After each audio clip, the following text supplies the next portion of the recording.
I'm here with Fern, Hannah, and Shannon.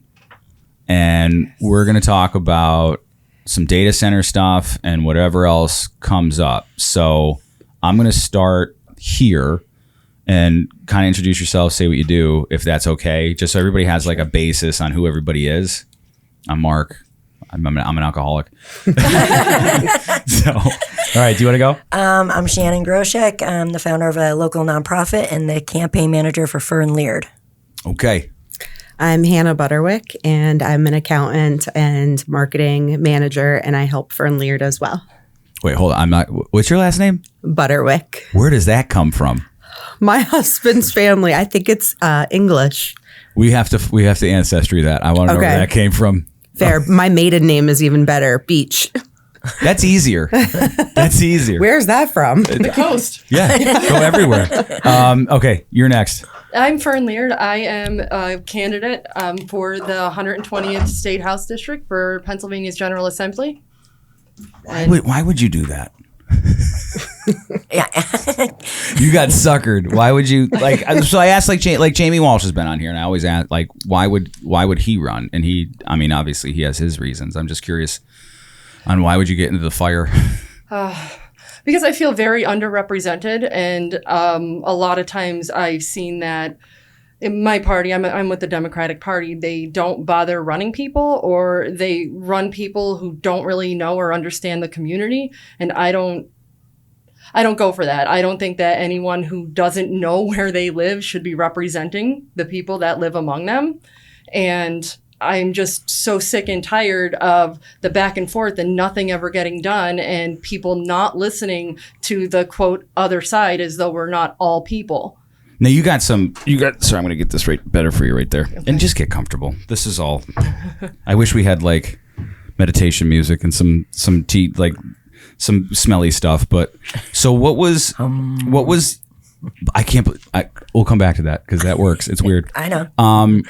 What was it? Why step up? Like nobody asked you, right? You just decided to.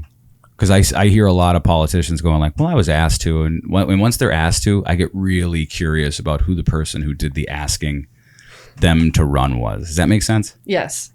So in 2022, it became clear that there was not going to be a candidate for the 120th district. And I remember kind of stammering around my house being upset about it. Like they're always telling us vote blue no matter who, and then they don't give us somebody to vote for. Or somebody that like you believe in. Right. Yeah. Oh, and that's even harder to find. And I remember they can't find anybody. They can't find no one, not one person. They can't find somebody. And then I just stopped and I said, I'm somebody.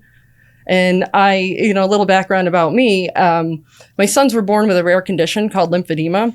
Yeah, I looked that up. I've never heard of that. I didn't hear from it until they were diagnosed with it. Okay. And I have a cousin who has it, but she's out of state. So it wasn't something that they ever talked about, but that's how we knew to look for it. As a matter of fact, my aunt called me, but there was no coverage for that. Like one of the main components of their care was not covered or mandated to be covered by insurance. And there was a bill in Congress that would mandate it for Medicare and then therefore Medicaid patients. So I started fighting for that. And that's where I learned the ins and outs of political process. So I understand how all of it works and how it really works, not how it works on paper, because I had been doing it for a decade. So when that happened, when I saw that no one was going to be running, and after all of the divide between 2016 and 2020, and in 2022, like we don't even have a choice. Are you serious? So like I said, I stopped myself and I said, I'm somebody. Why not? I know the job. Do you remember the moment when you were advocating for your kids? Like where you're like, oh, this is all broken? Or was it before that? It was a few years in. I was that person who I didn't vote. Like my vote doesn't matter. They don't do anything to help the people. And, if they're not going to help us, why should I bother helping them? Mm-hmm. I didn't realize how important it was. So when I come across a lot of the people who feel that way, I absolutely understand it. I didn't vote for the first time until I was 28 years old. I'm much older. Really? Mm-hmm. So I have a buddy of mine. He's an artist, and the last election was the first election he's voted in, and he's like in his mid to late 40s. It's happening a lot. It's happening a lot. People are waking up, and we're seeing more and more that we are the ones with the power, and we just haven't been using it. Because I think we've been talked out of using it. I think there's been years and years of feeling like we don't have any help and we don't have any hope.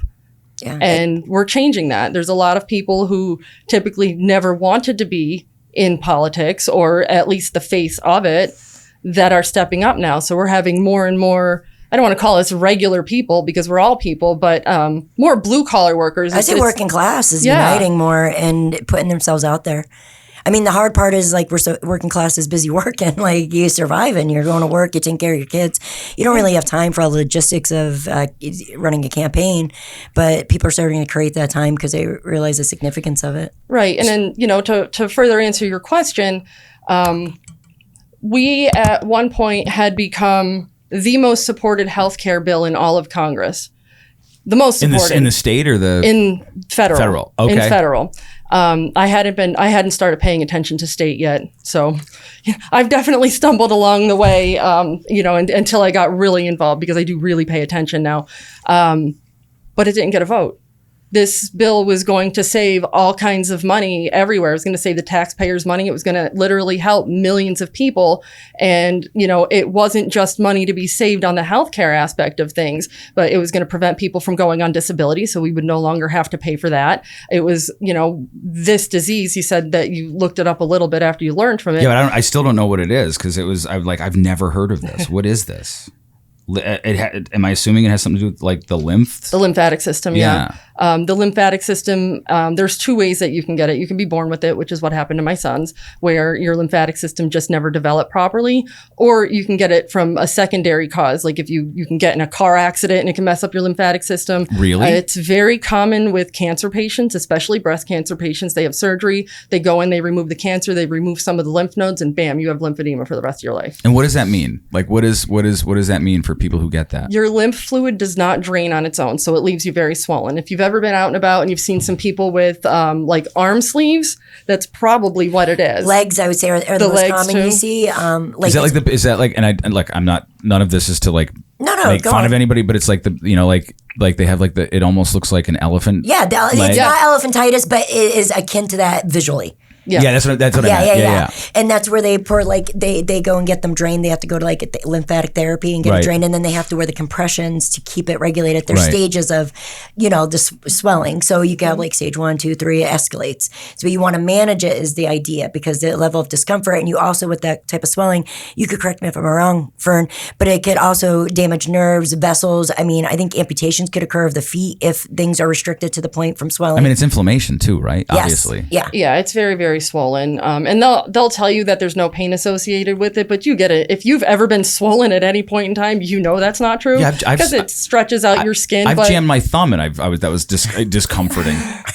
Right. Well, I mean, all that fluid presses on your nerves. Like, I don't understand how they can tell you that it's not painful, but it definitely is. I'm grateful that my sons don't know the difference, because they were born with it. They've never not had it. I can't imagine how hard it would be for someone to just develop this, whether it be by an accident or, cancer treatment, what have you, any secondary cause, and then all of a sudden have this thing that you have never heard of for the rest of your life, and then learn that there is a treatment for it that you're not allowed to access. And now, what would the treatment be? It's the compression garments that weren't there. So there's a manual lymphatic drainage. It's like a very specific therapy that you go through, and they can teach it to you. Like, the goal is always self-care, right? And once the fluid is drained, you put the compression on it. So sometimes they look like TED stockings, but they are much, much tighter than that. It's gradient compression, and that prevents the fluid from coming back in. So there's like, you don't have to like, there's no like medicines or anything. Correct. It's just make sure that you keep some sort of compression on it. Right. Because you're moving fluid. So the lymphatic system is in charge of draining like toxins from your body. So what happens is your lymphatic system will take it and drain everything down to your kidneys, and then you pee it out. You excrete, yeah. Yeah. So when it's not moving and it gathers and it's swelling, then you just have the toxins chilling there. Yeah, you are very much prone to infection. Cellulitis is very common. And then that's you like build MRSA, right? So cellulitis. it can not be. like MRSA. No, you can interrupt. Oh, so it's no, it's not like MRSA, because it's not staph. Yeah. But you could get that from it. Yeah, I'm sure that's like could be a byproduct, but I would say the direct result would be, like just you're generally unwell, you're prone to infection, you become kind of immune. Right. Vulnerable. And then you need to be on IV antibiotics, which is generally a hospital stay. So we're paying for all of these things. Like I used to encounter, well, why should we pay for that? And I'm like, we already are. And it's going to be much more cost effective to cover these garments. And this is where it hit. To answer your question, which I haven't answered yet, if we, the taxpayers, are saving money, there's an industry that's about to lose money. And in this case, it's the healthcare industry. Right. So we were, going on about, this is the care that we need. This is why it makes sense financially. This is, why it makes sense emotionally. Like it depended on what rep we were talking to, which strings we were going to pull, because they were all accurate, right? But like the healthcare industry stood to lose a lot of money. Well, that's really what we went up against. It's like, it's the reason why they'll never cure cancer. Right. Exactly. We're a nation it's the Chris Rock joke. It's like there's no money in the cure. There's money in the treatment. Yeah. Oh, look at Dr. Brzezinski. Do you know about him in Texas with the anti-neoplastons? No. Oh, I'll tell you about. Oh, it's wild what they did to him. But yeah, carry on. But yeah, the most supported bill, most supported health bill, healthcare bill. Who brought it forward? There is a woman in North Carolina, and her name is Heather Ferguson, and I owe her everything because we didn't know what my boys had. And when we finally got a diagnosis, we were told that there was no treatment. They were preparing me for all kinds of things. Like they're going to have all of these infections. They're going to be wheelchair bound. They're going to be in a lot of it. It's a torturous life. And it was terrible. Like I have twins. They're my only two. Like I didn't know any better. And this is terrifying to hear. Especially as a mom, yeah. And a young mom. Very young. Well, no, I was 26. I wasn't. But anyway. I consider that young. I don't know. I do now. I didn't at the time. I personally consider it young. Yeah. I do now. Now that I'm in my 40s, 26 is very young. But anyway, so they just didn't really know about it. And it's very rare in pediatric patients. It's even more rare in infants. So like I hit the jackpot. My twins are not identical. So like there could have been a chance that one of them had it, the other one didn't. That is not what happened. But so here we have this, and this woman and her son had it. She also has twins. Only one of them has it. And the garments were covered for him up to a certain point, and then all of a sudden she had to start fighting them for it. And she did appeal after appeal, and she eventually won against her private insurance, but that caused her to look around and say, well, my son can't possibly be the only one. Right. And she had brought it to her state legislature and eventually got it passed there. And then she said to herself, I can't count on my son always wanting to live here in North Carolina. Maybe he's going to want to move. And then what? He doesn't have coverage. So she went to her representative at the time. And I'm sorry, I can't remember his name because you're talking over a decade ago. And also he wasn't my representative and I hadn't been paying attention until that point. And he introduced it to Congress, and she found someone to introduce it ever since. So I was. And they just won't bring it to the floor? Well, speed up the story a little bit. Speed up the story. 10 years later, we got it passed. Yeah. Took her 10 years. What an angel that woman is to fight for other people. She gave me more information in one phone call than all of the doctors. She's not a rep at all. She's a regular person. That's she's the power a mom of the people, man. Is an advocate. Yeah. Yeah. Yeah, don't mess with moms. So, so that was, you and I were talking before everybody got here about like, and we're not getting into identity politics. I'm just talking about me to give us some sort of, that was, the power of the people was something I forgot. And I don't know how I forgot it. That's why that our campaign is here to remind people of that. Yeah. So, after you go through this, and look, I know a mom that tried to get a bill passed, the distracted driving bill in PA. That's the one that just got through this year. Yep, Eileen last Miller. year, and they're enforcing it now. Yeah, yeah, she was fighting that since like 2012, and I've had her and Senator Rosemary Brown on to talk about it, and like just the hassle of doing something common sense, and then I'm hoping to get them back on to talk about it. We just I really haven't been pursuing it about the distracted driving shit. So, but the stuff that was going on behind the scenes and the people who would be against it and the reasons they were against it baffled me. It was insane. Nothing to do with the subject. Absolutely nothing to do with the subject. They didn't want to pass it at one point because it seemed racist. So that became a thing. What? And they put insane spins on things. They really do. It's nuts. It's and you don't know who gets. That's why I like Jamie Walsh so much because he didn't take $1 from anybody. He did it all on his own. He's beholden to nobody. The only people he's beholden to are the people he represents. And I think, I don't care, Democrat, Republican, that should be the way it is. Yeah. You know, Jamie said to me one day, which I thought was pretty interesting, because I always thought like he was a hardcore like Republican America First thing. He goes, sometimes you have to vote against the party because it'll help the people that you represent, and they get really mad at you about that. Oh, so much. It's about bringing in, it's about integrity over obedience. You know what I mean? And like that mentality of you have to fall in line no matter who, vote blue or vote red, is such, to me, is just propaganda. It's literally, you don't do that. You want to vote for people that are representing you, policy. Sure. This isn't a football team. This isn't Eagles versus Steelers. You know? So I've said this before, and I think, I mean, this will be the first time you guys hear it from me, but I thought everything got real squirrely when they got rid of daytime soap operas.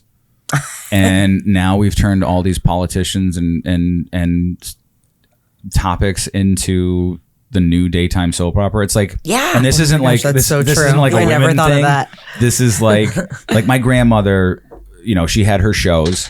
She knew everything that was going on, didn't give a damn about the news. And then once you get rid of daytime soaps, all those people now are now watching Fox, MSNBC, CNN, and then they got cell phones.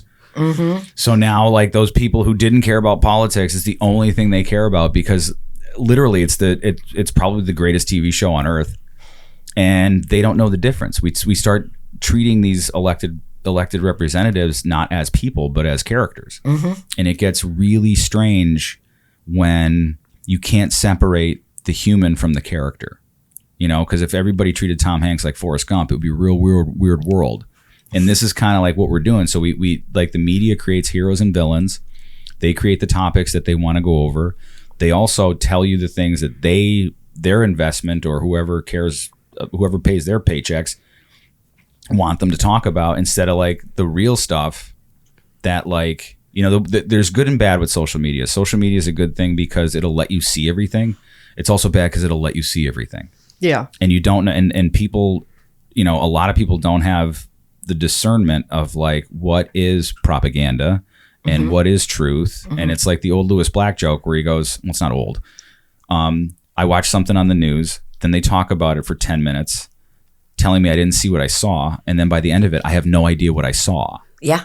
And now we're all confused about healthcare, data centers, politics, geopolitics, whether or not we should talk to each other is a big thing. That like, if you don't agree with the one thing, therefore you must be the other thing, and the other thing is evil. And that's been the thing that has really bothered me over like the last 5 years. That was I'll bring it up, but I resigned from the Democratic Party because they were going to come after me, and Fern is fighting the Democratic Why were they going to come after you?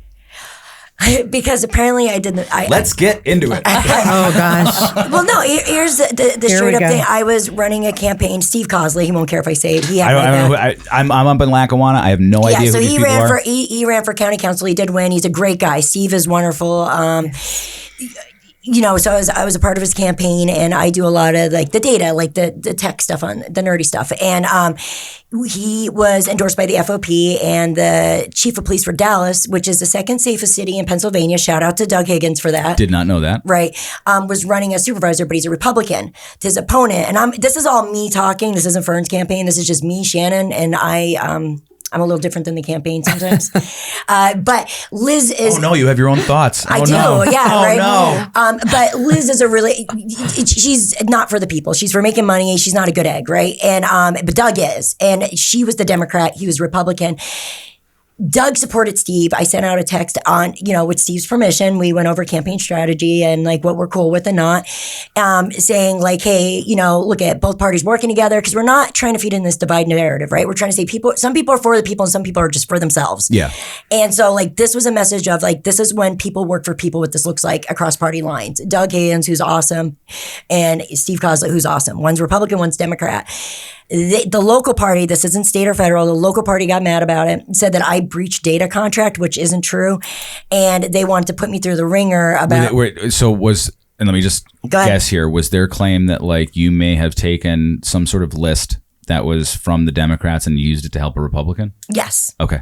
But that's not really what goes on, right? Like this is. Well, that's why I said that's what they claim. Yeah, that's what they claim. But you see on federal and state level all the time, people say, Harris. Look at Harris. She went around, toured with Republicans, right? Did she get kicked out of the Dem Party for it?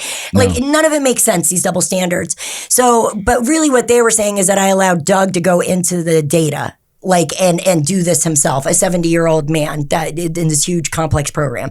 None of that's true. This was actually sent out to Republicans and independents in the area to further Steve's reach, to help him with the swing vote. It was all authentic. It's all true. He stands by what we sent out, but that was the idea, right? They didn't agree with that. They said that basically, we're not true. I'm not a true Democrat. And I said, well, that's facts. I'm not going to argue that. I'm not for the party. I'm for the people. And you were on the committee, right? Yeah. Okay, keep going. I'm not the executive committee. She's on that. I was just in the 120th, the little thing. So I just said, well, I'm going to resign because this is all just a kangaroo court. You want me to come and do this whole thing for you, showcase or acknowledge I did something wrong. Like a real trial. Like a real trial, but it was the people that brought it up. It's strange the power they think they have. Well, here's the catch, right? I knew I was going to get her fired up. I don't know how I knew it, but it's going to happen. It's another dumb running, and I'm going to put this all out there because I don't care. This is me doing it. Chris Bellis, who is running for county council, had beef with me personally. For some reason, he didn't like me. Him and his campaign manager. So they were pissed that Steve pulled ahead in the numbers. And that Chris didn't do as well as Steve. So he started sending text out at the same time, right? He was like, oh, what's going on? And I'm like, dude, please stop. You're so petty. Yeah. He had him and his campaign manager are the ones that brought the charges up against us, right? There were charges? Not real. Oh, from the party. Yeah, right. This pseudo world that they think they're relevant in, right? Yeah. So you're off the island. Right, yes, totally. Right. And I'm like, okay, cool. I had my bags packed already. I guess I'll go home. All right. Right. So they brought the charges up, and then they wanted us to have hearings based on these charges. Now, mind you, they're not on the executive committee. There's regular people coming in saying, oh, they did something I don't like. And then Chris Bellis had his mother write a letter basing everything around her experience, saying that, Fern was stumping for a Republican at the polls. None of that is true. Is this what got you in trouble? Yes. Okay, keep going. Sharing the Facebook post. And sharing a Facebook post of Steve and Doug together. Shame on you. On her personal private page. Shame on you. You want to know what the caption was? So, say the caption. It said, this is what it looks like when you choose people over party. Yeah. And I was censured for sticking for the people, not the party. Wait, they censored? I'm sure this isn't going to help that. They voted to censure me, but I appealed it because, I didn't outright support the Republican. Yeah, but they were upset that I wouldn't chastise Doug. They wanted me to denounce him. Now, this man, he was our chief of police. He still is. He's about to retire. But what other people don't realize is that man lived 3 doors down from me for 9 years. I know him. You I guys know are his friends. wife. I know his family. Yeah. And there were other people who saw me on election day, even other committee members that were like, no, we didn't hear you say that. But the party didn't want to hear that. They just wanted to listen to one man's tantrum. And when he didn't get what he wanted, he cried to his mommy to write him a note like it was gym class. Yes, totally. Do you think a lot of times they behave in this way because they're in the back of their minds, a lot of them are like, I just can't deal with this? I think it's performative. I think it's this need, all right, so I have this theory. It's very strange how most of politics is performative. It's insulting, to be honest. And it shouldn't be. It doesn't have to be, not at all. And I think that's what it is. It's a feel good to have self-relevance and to seem important. You know what I mean? And to me, they take that and they abuse their own power to kind of foster this huge image of themselves, this ego, because they want to feel so relevant. You know what I mean? So I'm a Republican up here in Lackawanna County. I didn't become a Republican until October of 2020. But since then, I've said to because you have sometimes people you run against each other. Mm-hmm. Sometimes that happens, and that's okay, and I'm for it. I'm for it. I'm not for it. But I've had to yell at people. I didn't yell at them. I keep saying I keep making myself bigger than I am, and I have to keep correcting myself because I don't know how to be dishonest. But I've been people are allowed to support whoever the hell they want to support, mm-hmm. and you can't right. You either have freedom of speech in this country or we don't. Right. And if the party of free speech is coming after people for practicing their free speech, what are you doing? And why are we backing someone that we know is corrupt? Like, why is that? Well, Just because they're a Democrat? Like, They'll say that I don't there's think a that's trial. okay. They'll say that there wasn't a. Well, I mean, so like the corruption thing is like It's a problem. How do you know? Like because you look at campaign finance. So if you look at campaign finance, but who like so? Okay, I didn't mean to. No, you're so good. I just want to like part of what I do here is try to make sure everything's clear so that like there's no like they can't take my All right, well, let's our define words and corruption. say. So that's my point is that like a lot of the times a lot of us find corruption and a lot of the times we try to expose it. Mm-hmm. And a lot of the times we tell people who can do something about it and they do nothing. Right. Yep. And we did that. I went to, we were lucky, like our chair and vice chair at the time, Tom Shabilla and Marianne Velez, who also resigned due to this whole debacle. This started a war in that party. Yes, it did. Okay. But they are amazing, right? Like, so I went to them and I confided in them, like, hey, this is what I unearthed, right? I was like, so she's a Dem in name only. She's being backed by Republicans, but she's also being backed by like, not the good eggs, right? Right. And Doug is a Republican by name, but like the working class is backing Doug. He's always had our back. I mean, like he went to school, learned how to write grants. He got SRRs in school, and he's an amazing guy. I said, I'm going to propose, Steve and I are talking about sending this text out. Where are you guys cool with this? They were fine with everything. They understood it. They understood the assignment, right? Yeah. But the people that at this time have infiltrated like the voting mass, which would be within the party. Yeah, within the party, they did not agree with that, and that's how everybody got voted out. So, like, I didn't know about any of this. Yeah. Like, I didn't know about the drama There's going on. There's a loyalty demanded it. that is not reciprocated to the candidates. Correct. There's a loyalty demanded to the party. So it's unfortunate when, people just step in line to that all the time. And Fern doesn't necessarily always step in line. She tries, but I just think they don't see that. Well, the bylaws blind loyalty do state that I was going to ask that. The bylaws do state that you can't publicly support a Republican candidate over a duly nominated Democrat, which is fine.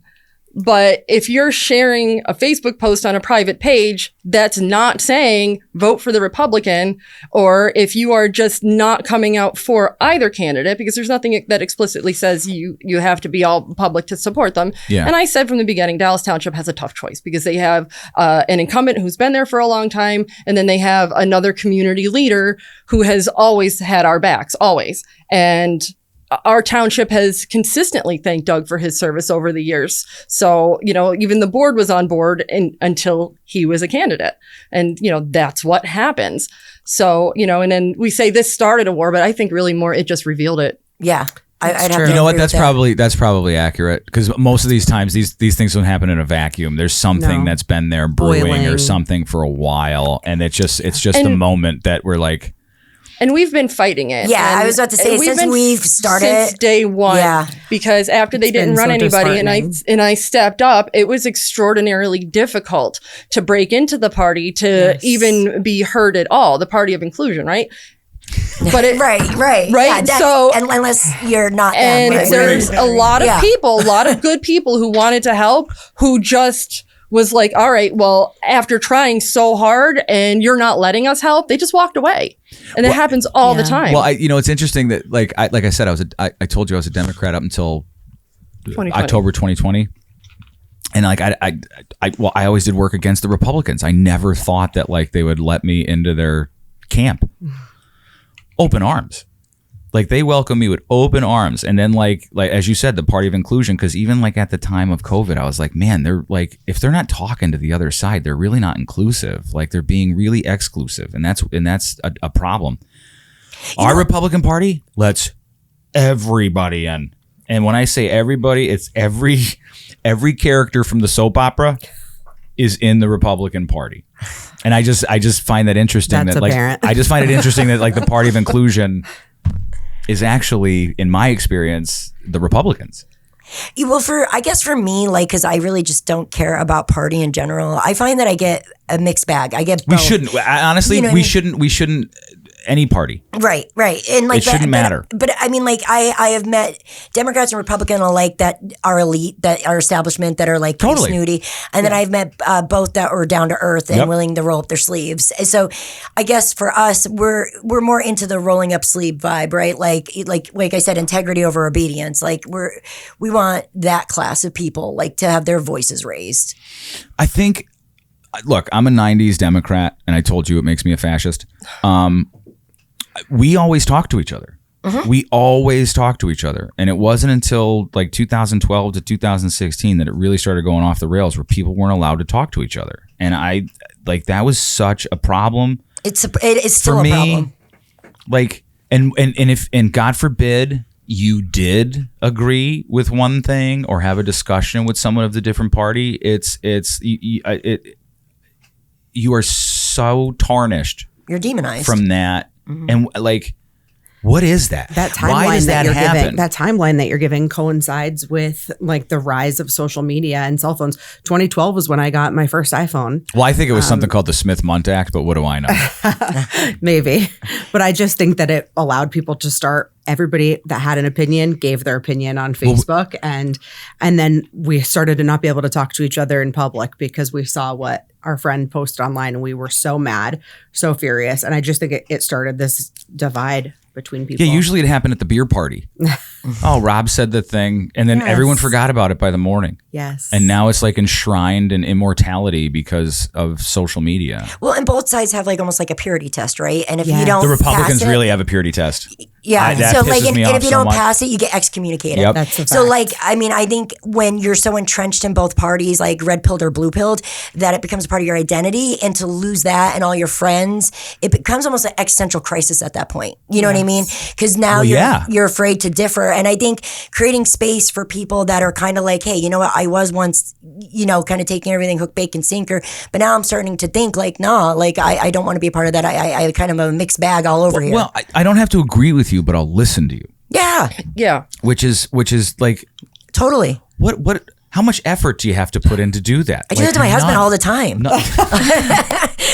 Like, anyone married? I mean, come on. Right. And I'm not switching parties. Like, I want to be clear that a lot of what we are experiencing is happening at the county level. Not everyone is like this. I'm certainly not. You're not. But almost the problem everyone is I that they're talk in to power, isn't. right? Yeah, but a lot of county. I think a lot of county parties are like this. They are. And that's the abuse of power, right? Like, dude, like to me, I don't know if it's abuse. You know what it is? It is. But it's like the cool kids table at lunch. Yeah. But they're not cool. Like, you know what I mean? I describe people around here. It's like, so in Lackawanna County, the Democrats have had they've had power for so long, right? That the Republicans are kind of like, what's it, Munchausen syndrome or something like that? We start to identify with your captors. Yes. Stockholm. Sorry. Munchausen is when you make your kids sick for attention. Oh, yeah. Or that. You're sharp. So, yourself, yeah. So, but like the Republicans, like, it seems like they don't want to fight for it. They just want to be invited to the cool kids table and just kind of hang out and not be like bullied. And like, it seems like that's the only brass ring that they're going for, in my experience, in my view. I agree with you. And I don't think either party should have any power over a county. I don't think, like, why is it that the only thing Democrats and Republicans agree on is that we shouldn't have open primaries? I don't agree with that. She's actually, that's one of her huge talking points is opening primaries, because many people I know, and we... So 24 states that do it? No, 9. There are only 9 within the country that have closed primaries. You need 26 states to have a constitutional convention or something. This is a state thing. We could pass this at the state level. And they won't do it. They will never do it. There is a bill introduced every session that has huge bipartisan support to open up our primaries, and it doesn't matter because it never gets to the floor for a vote. Tell us why. Because of the group that like controls what gets up. Like, it's rules reform. Yeah. Well, I saw. The rules reform is a big thing but as far as the primaries go, you have the furthest of your left and your furthest of the right, making it easy to get on the ballot. Mm-hmm. And that's just it. And in third parties, it's almost impossible because the way that they petition on the ballot, right? They don't know. Is the Working Family Party has infiltrated down in Philly and has taken seats away from Dems. I'm just pointing that out. They've actually are starting to make a viable third party in Pennsylvania. Interesting. It's literally David and Goliath. Oh, 100%. Oh, yeah. I mean, you're speaking to David. You know, I don't like, so, I mean, it's good. It's good. I mean, probably like 35,000 foot view, it would look like that none of us in this room agree on anything. But I think that like there's a lot, like, I think we agree on most things. The audience of people who hate me would think that like we shouldn't be talking. And I think it's really important to talk because I think there's a lot of things that like we can find common ground on, or at least a way to move forward. And we get an opportunity to like, not a soundbite, but with nuance, have a conversation about exactly what we're talking about. And context. Yes. And I think it's important because it's like, okay, you guys might not agree with this, but one of the biggest things that like blew my mind at the beginning of COVID was like I started to ask myself, who do I hate and why do I hate them? And the first person was Trump. Like the first person I thought about was Trump. And I went back and as like a torture test for me, I went back. Remember Charlottesville, good people on both sides? Mm-hmm. I went back and watched that entire press conference because I was like, okay, I just want to understand like the tone, everything that was going there. My mom said some terrible shit to me before in the past, but like if you look at like what I was doing before and after that, she was probably justified in saying it. So I got to the point where it's like, you know, he goes, I'm not talking about the neo-Nazis or the white supremacists. And I was like, wait a second, I never heard that. And then he said good people on both sides. And then like 30 seconds later, he goes, I disavow the white supremacists and the neo-Nazis totally. And I was like, and that was my big like, oh my God, they've lied to me for 4 or 5 years. What else did they lie about? And that's what took me down the rabbit hole of like seeing the things that you're talking about and seeing the things that you've been talking about. And it's just like, is there something that allows us to not totally come together because we're so used to being on a team? Mm-hmm. Is that what it is? It's like subconsciously we're I totally think that's what it is. You ever read the book Brave New World by Aldous Huxley? Aldous Huxley? Yeah. I know of the book. I've never read the book. He talks about, I almost fell over. That's all right. You're hammered. Yeah, my tea.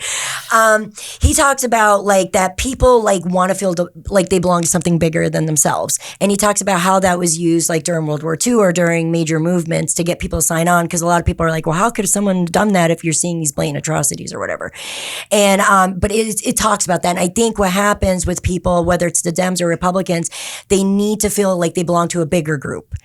There's not this like, it's rare for like someone like myself, like and I'm not saying I'm like terminally unique over here, but I'm saying like it's rare for someone not to want that group validation or feel like they belong. I'm not like that. I'm very much like a homesteader, lone wolf type, but that's rare. You know what I mean? Yeah, I don't. I like that. I think we should all do that. Right. Yeah. Same. I'm all about that. But like, but that's not a common thing. Like most people, like even my husband, Hannah, like you want to have friends, you want to hang out. I think humans are social, and I think he gets into the nuances of that and how that's manipulated and exploited for other people's benefits. They take advantage of it. And I do, even on a local level, I can see that. I started seeing it happening locally, and it really bothered me. Me too. Yeah. And that's where, and I know Fern saw it as well. Hannah also did see it. And but we started. It's been eye-opening. Yeah. We started reaching out across the aisle immediately. And I said, this is about not that. If there's any political movement, it should be about bringing people together and kind of 100%. Opening their eyes to like neither side is telling 100% of the truth and you're being taken advantage of for their own benefit. I think that should be like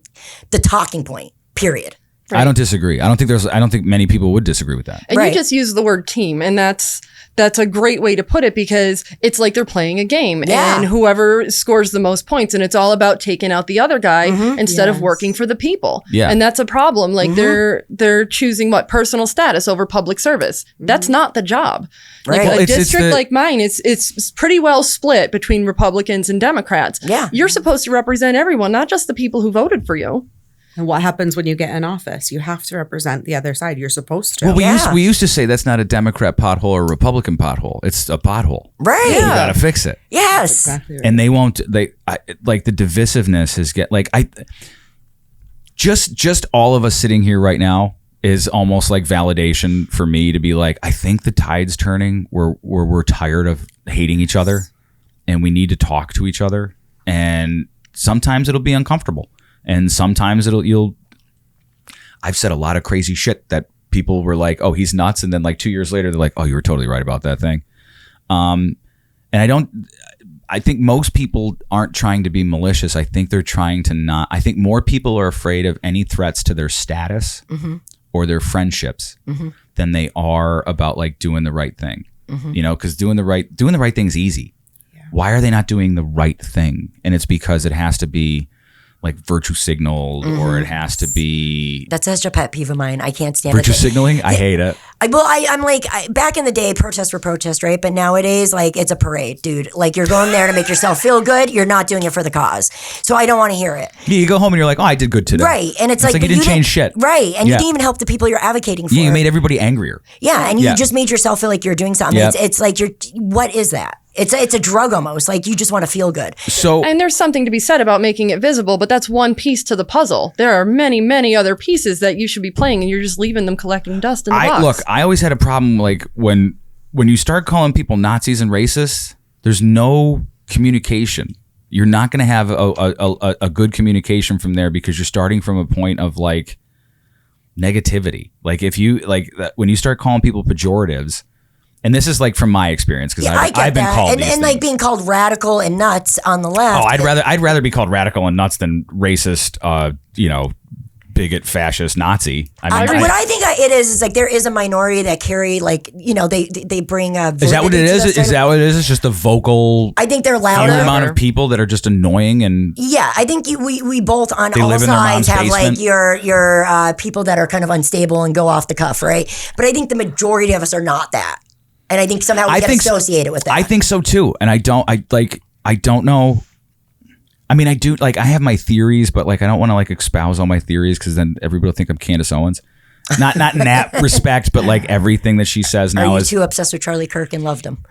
I think she had a secret infatuation with him. I mean, that might be totally true. That might be totally true. I think she loved him. You know, but what I like is like I love a good romance. What story. I like is she's not even excluding time travel from her theory. Right. You know, so I'm like, all right, well, let's go down that. That's fun. And I tell people, like, when I was growing up, the #1 show on television was Unsolved Mysteries. Yes. We watched it every Monday at 8:00, and on Friday on Fox we watched Sightings. That was the first time I heard that Sirhan might not have shot Robert Kennedy. Like, these are things that like we should be able to talk about crazy shit and then come back to like whatever seems realistic, as opposed to like the crazy shit, but like entertain the crazy thing for a little bit. I'm so uncomfortable with that. You're so uncomfortable with entertaining crazy shit? Super, but we're all being honest. I'm just going to be honest. It makes me so uncomfortable sometimes. Why, to talk about crazy stuff? Like very crazy or outlandish, like conspiracy theories. Like flat earth? Don't even. Are you a flat earther? I'm going to bring my brother on here. No. So what I say about flat earth is it's the final conspiracy theory boss. As long as you're open to the possibility that it might be true. Cats would have knocked us off already. You think so? Right off, yeah. Oh, they don't like coffee tables. But like I think open mind is what you're saying. I think and what you're like like part of like this whole experiment is the discomfort. Yeah. It's like you're supposed people can't grow until they're uncomfortable. I think I'm trying to learn that slowly. She's doing great. It's a growth. Baby steps. Yeah, it's you're okay. doing good. You're it's doing a lot of Thanks, guys. I mean, support group. And we say it all the time, like as Democrats, when you live in a mostly Republican district, you have to go where it's uncomfortable. You have to go and talk to people. I'm not uncomfortable with it. That's the funny thing. That's you shoving me up to Republican doors to knock. We had a booth up at the Luzerne County Fair when I ran in 24. Mm-hmm. And a lot of people. First time a Dem was up there in like over a decade. Did you run into Jamie Walsh there? Yes, we met him there. We met him there. Yeah, okay. He came out and he talked to me. Was that surprising to you? No. Okay, good. We had a lovely conversation. And of course, he's a good guy. He's nice. I like him a lot. Yeah. He's always been kind to me. Like, there's a lot of stuff we disagree on politically, but he's always been respectful of me. He's always returned my call. He's always answered a question to the best of my ability. Yeah. And he's not even my representative. What does that tell you? It says a lot. Does your representatives call you back like him? We don't call our representative. No. Oh, I do. I voice my opinion. She's supposed to be my rep. Oh. You see, I don't even go to the government for answers. I'm like, how can I work outside the system? Because they're all full of shit. That's just me. You're the worst. I know. I'm like, I grow my own food. I do all the things. But some of the, like, look, there's a lot that are absolutely, not a lot, but there's a few that are absolutely sincere. Like, and I don't care if you're D or an R. I've met sincere Ds. I've met sincere Rs. It's just, and we need more of that. I agree. And I think that the more of us that that there are stepping up, the more of us that will step up in other areas. Yeah. So, First person to dance at the wedding allows everyone else to dance. I don't get up and dance, but like I don't either. I'll support it. It depends. Maybe later in the night after an open bar a little bit, I'll do the chicken dance. That's the extent of your dancing is the chicken dance. Yeah. Well, I mean, I know how to do the Macarena, but I don't think that I would. We put Hannah up there and cheer her on. So Yeah, I would. But the point is, go where you're uncomfortable. Like that was front page news when we went up there. I don't think that should have been front page news. Politician has a booth up there. The Republicans had 5 booths up there because it's political. Because it became political, and it really, that's in Dallas, and like I live in Dallas. Have you noticed that your media down there has become political? Yeah. Isn't that like the total antithesis of what media should be? Like, I think it should be fair. I do too. I don't think that it should lead one way or the other. And we do still have reporters there that do that. It's just that it's not all of them. Well, a lot of the times it's the editor who's like, you can't run that. Yeah. Right. We can't do a pro, not crazy person story. We have to do a negative crazy person story. Like and I think it should be fact. Like if you want to put your opinion out there, that's what the editorial section is for.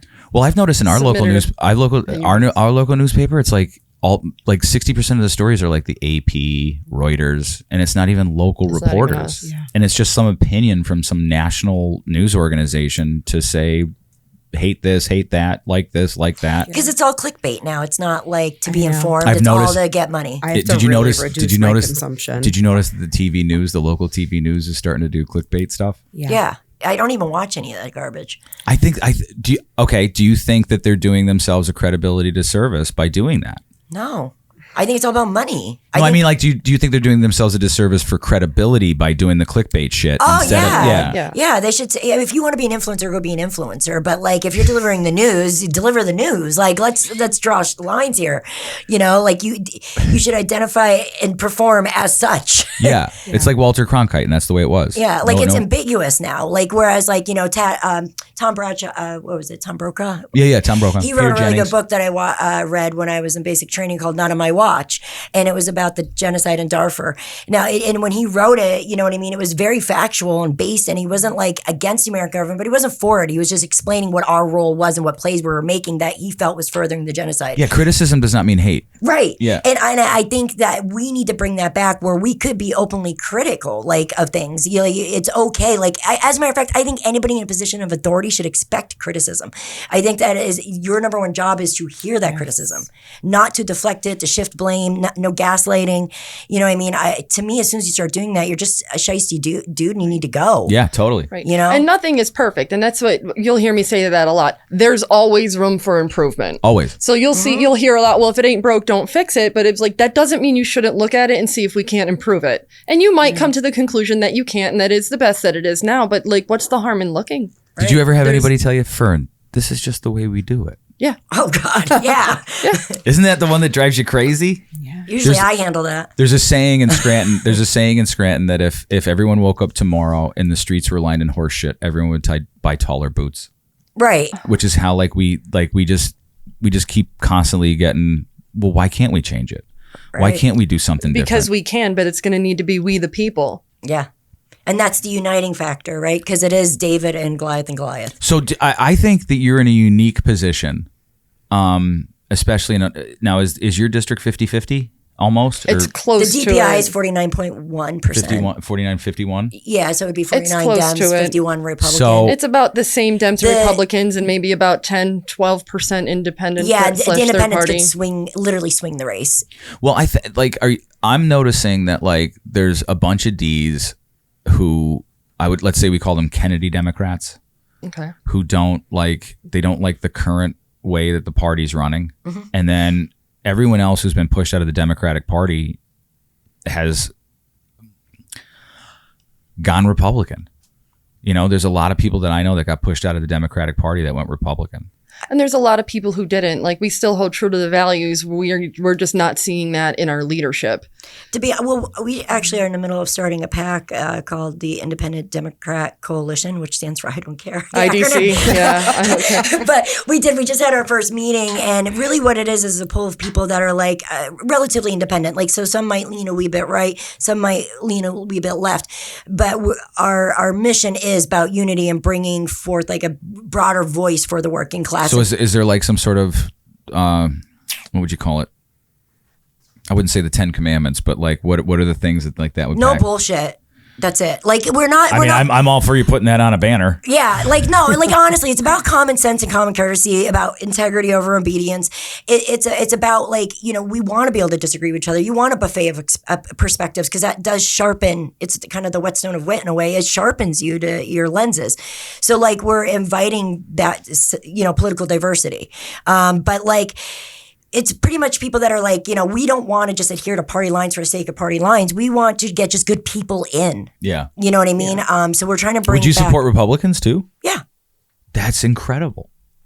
You don't hear that. No, independent, Republican, Democrat, you know what I mean? I mean, I will say the majority room might lean left. Sure. But they're all open-minded, but right? That's the thing. It's like at least you're leaving the door open, where currently there is no doors to open. Right? No, we're sick of this shit, and we mean it. Like, you know what I mean? And especially on a local level, you're not dealing with national politics. You know what I mean? Like the culture war stuff. Yeah, we might see like school board members. We might see, local township supervisors, supervisors, things that are.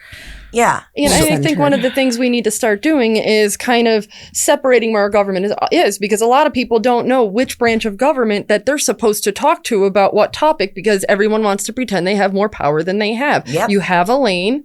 It's a wide lane. It's not going to hurt you to stay in it. It's okay to admit that this doesn't have anything to do with me. You need to go to the federal level, or this doesn't have anything to do with me. You need to take it to your township. There's nothing wrong with that. But when you have a bunch of people in any position of power who are pretending to have more than they don't, they keep those lines blurred. And then they keep people angry because people are going to the wrong place, and then they feel like they're being pushed off because they're not getting the answers. Can I ask you a policy question? Would you be? That is her thing. That's her kink. Would you advocate for getting civics back into schools? I don't see why not. I think that history and social studies should not be the same subject. No. And I think part of our history is civics. I learned it when I was in school. Well, I think that's part of the problem right now, because like if you look, I think a lot of problems that we can see right now are glacial. In other words, like the movement happened, the inciting incident happened a long time ago, and we're now seeing the effects of that. And like I ran for school board, and I was a big advocate for like bringing civics back. And you'd always hear that like parents didn't want civics in school because they were afraid that their Democrat kid would become a Republican, or the Republican kid would become a Democrat. That's not what civics is. I understand that. They don't, and that's the problem. But that's a propaganda thing. That's where that misinformation. That's what I'm saying. So it cripples us as a population. Propaganda used to be word of mouth and everything else until social media. Now it's pumped into your brain. Yep. Like I think we should teach the youth to understand how their government functions, who does what, and how they can be effective. And what part you play in it. Mm-hmm. Sure. Because we're the boss, right? Mm-hmm. And what do? We hire people, and then we don't look at them until it's re-election time. And then sometimes we don't even run people against them. So it's like, I want this really great job. I got this really great job, and now I'm never going to get a performance review. Like, what other place it's is all that? oversight for the people, but not oversight for the politicians. It drives me crazy, man. And there needs to be oversight in all of those areas. Like, there's no accountability. That's just kind of like they let run loose. And then the people who want accountability get pushed out, or they try to prevent them from getting in. That's where the whole campaign finance comes into that as well, because then you had the money and whoever's donating, and they had the loudest mic because they had the money for the reach. I mean, you got to admit, though, like, money is a huge part of, because like so I do campaigns, right? Okay. There's a huge industry there. It happens every 6 months, and it's statewide, it's local, it's down to your mayor, your borough count there. But there's this whole industry of TV buys, radio buys, digital ads, door hangers, mail pieces. It's a gold mine for political consultants, because Pennsylvania campaign finance law is among the loosest, if not the loosest, in the country. So how do we curb that? We need campaign finance reform. Yeah. What would that look like? it looks like talking a bunch of people who are benefiting from campaign finance in Pennsylvania out of benefiting for it. That part. That so talking them out of it? Extremely hard. They because were it's going to need take, to sign on. It's going to need to take a state law. So what would the law say? I think I'm all for it. I just want to know the details. I think we should put limits on it. Yeah, limits, and then also limiting who could donate and how much. Yeah. You know Well, don't they make the claim that that's a freedom of speech issue because of Citizens United and corporations and stuff are now AIPAC and- considered? Yeah, and that is an argument, but I think that's, well, let's call it what it is. It's bullshit, and it's just a way to buy a Right, politician. but It's pay to Citizens play. United Absolutely. determines who and what can donate. They don't determine how much.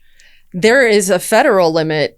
But at federal campaign finance, there is a limit to what any one person can donate. We have a limit in per our cycle. city to run for mayor. There's For a limit. city, there does, Oh, yeah. I didn't know And that. that was passed. Yeah, I knew that, but I only learned that this year because, Interesting. like, I don't live in Yes. the city anymore, and I wasn't paying attention until right around the time I moved out of Scranton. Yeah. But Pay attention to the places you don't live. Do better, Fern. Yeah, Do God. better. Shame on you. Yeah. Yes, Yeah. yes, I feel like- like Game of Thrones. Shame. Shame. But so I think that we should limit it. There are other states that do limit for their state house, and they are far better represented. I think, is it Virginia? I don't know. I'm looking at you. Yeah, I Definitely don't know why, because I Google. You're my Google for that. Sorry, I can't remember what state it is, but it's like $1,200. You have $1,200, and that's all you get As an individual. as an individual running at state level. For like an assembly seat, not necessarily. I don't know what their governor has. Yeah, or and whatnot, imagine 'cause having I that don't know. cap. How much more creative you Have have you- to be. have You you looked- actually have to go talk to your constituents. Go talk to Wild. them. But it also gives regular people like me typically don't run because we don't have the money. Or the connections and the networking for the, if you're a lawyer running, you have all your lawyer buddies chipping in, but if you're working If you're class, not born man, into that network, like poor people know poor people. We Right. get along with our own. Yeah. So like if we have someone who's going to donate us $25, like that means a lot more than someone who has a massive amount of money giving us $25. But we also know that person is only going to be able to donate the one time. And we all get it because that's where we all sit. But that's where the disparity comes in with, the ability for reach. Because if you have someone that's like, affluent in their career or knows all the people, they're born in we'll call it privilege, because that's what it is. And all these wealthy people, you get unlimited funds to market yourself and platform yourself. When you're in poverty and you're calling these people, most people are connected, especially in this area. So this one knows that one, that knows that one. Yeah, Their you can't hands swing a are dead- all tied. You can't swing a dead cat around here without hitting somebody you know or related to them. Yeah. So they're not going to necessarily donate to you, or they don't want a conflict of interest or whatever, Well- because you don't have something to give them in return. See, I've seen really successful campaigns run just on the sweat equity of volunteerism. And not That's money. us. You're looking at it.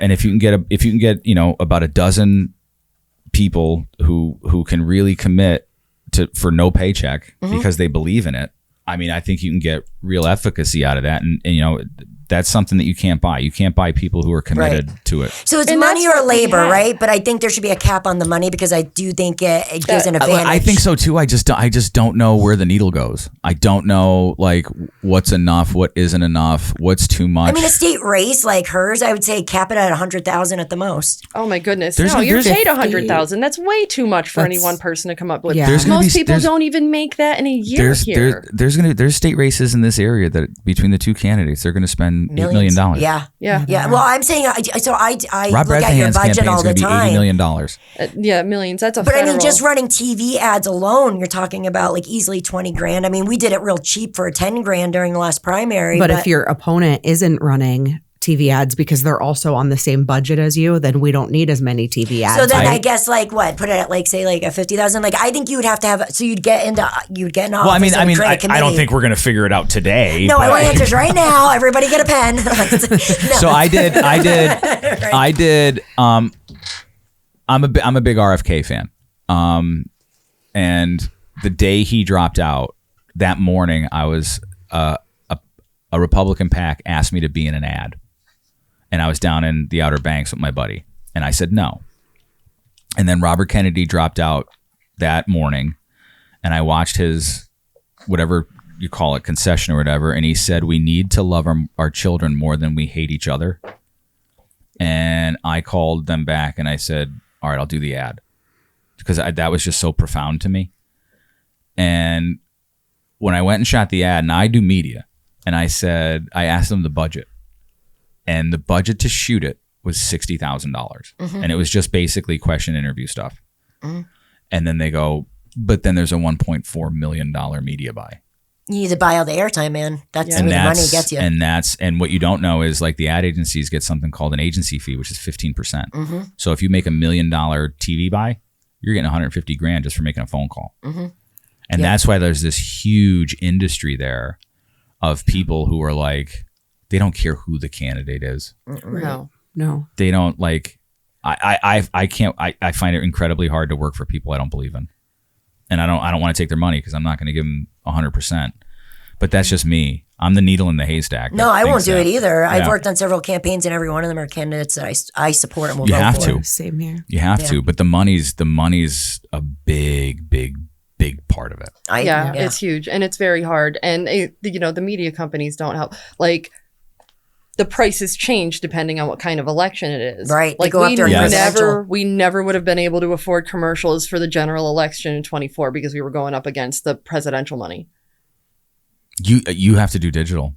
Well, we did. Oh, we you know what I mean? Like for did. the next one, like buy early, get your real estate, and then get in there so you can at least compete with that. And now So hard.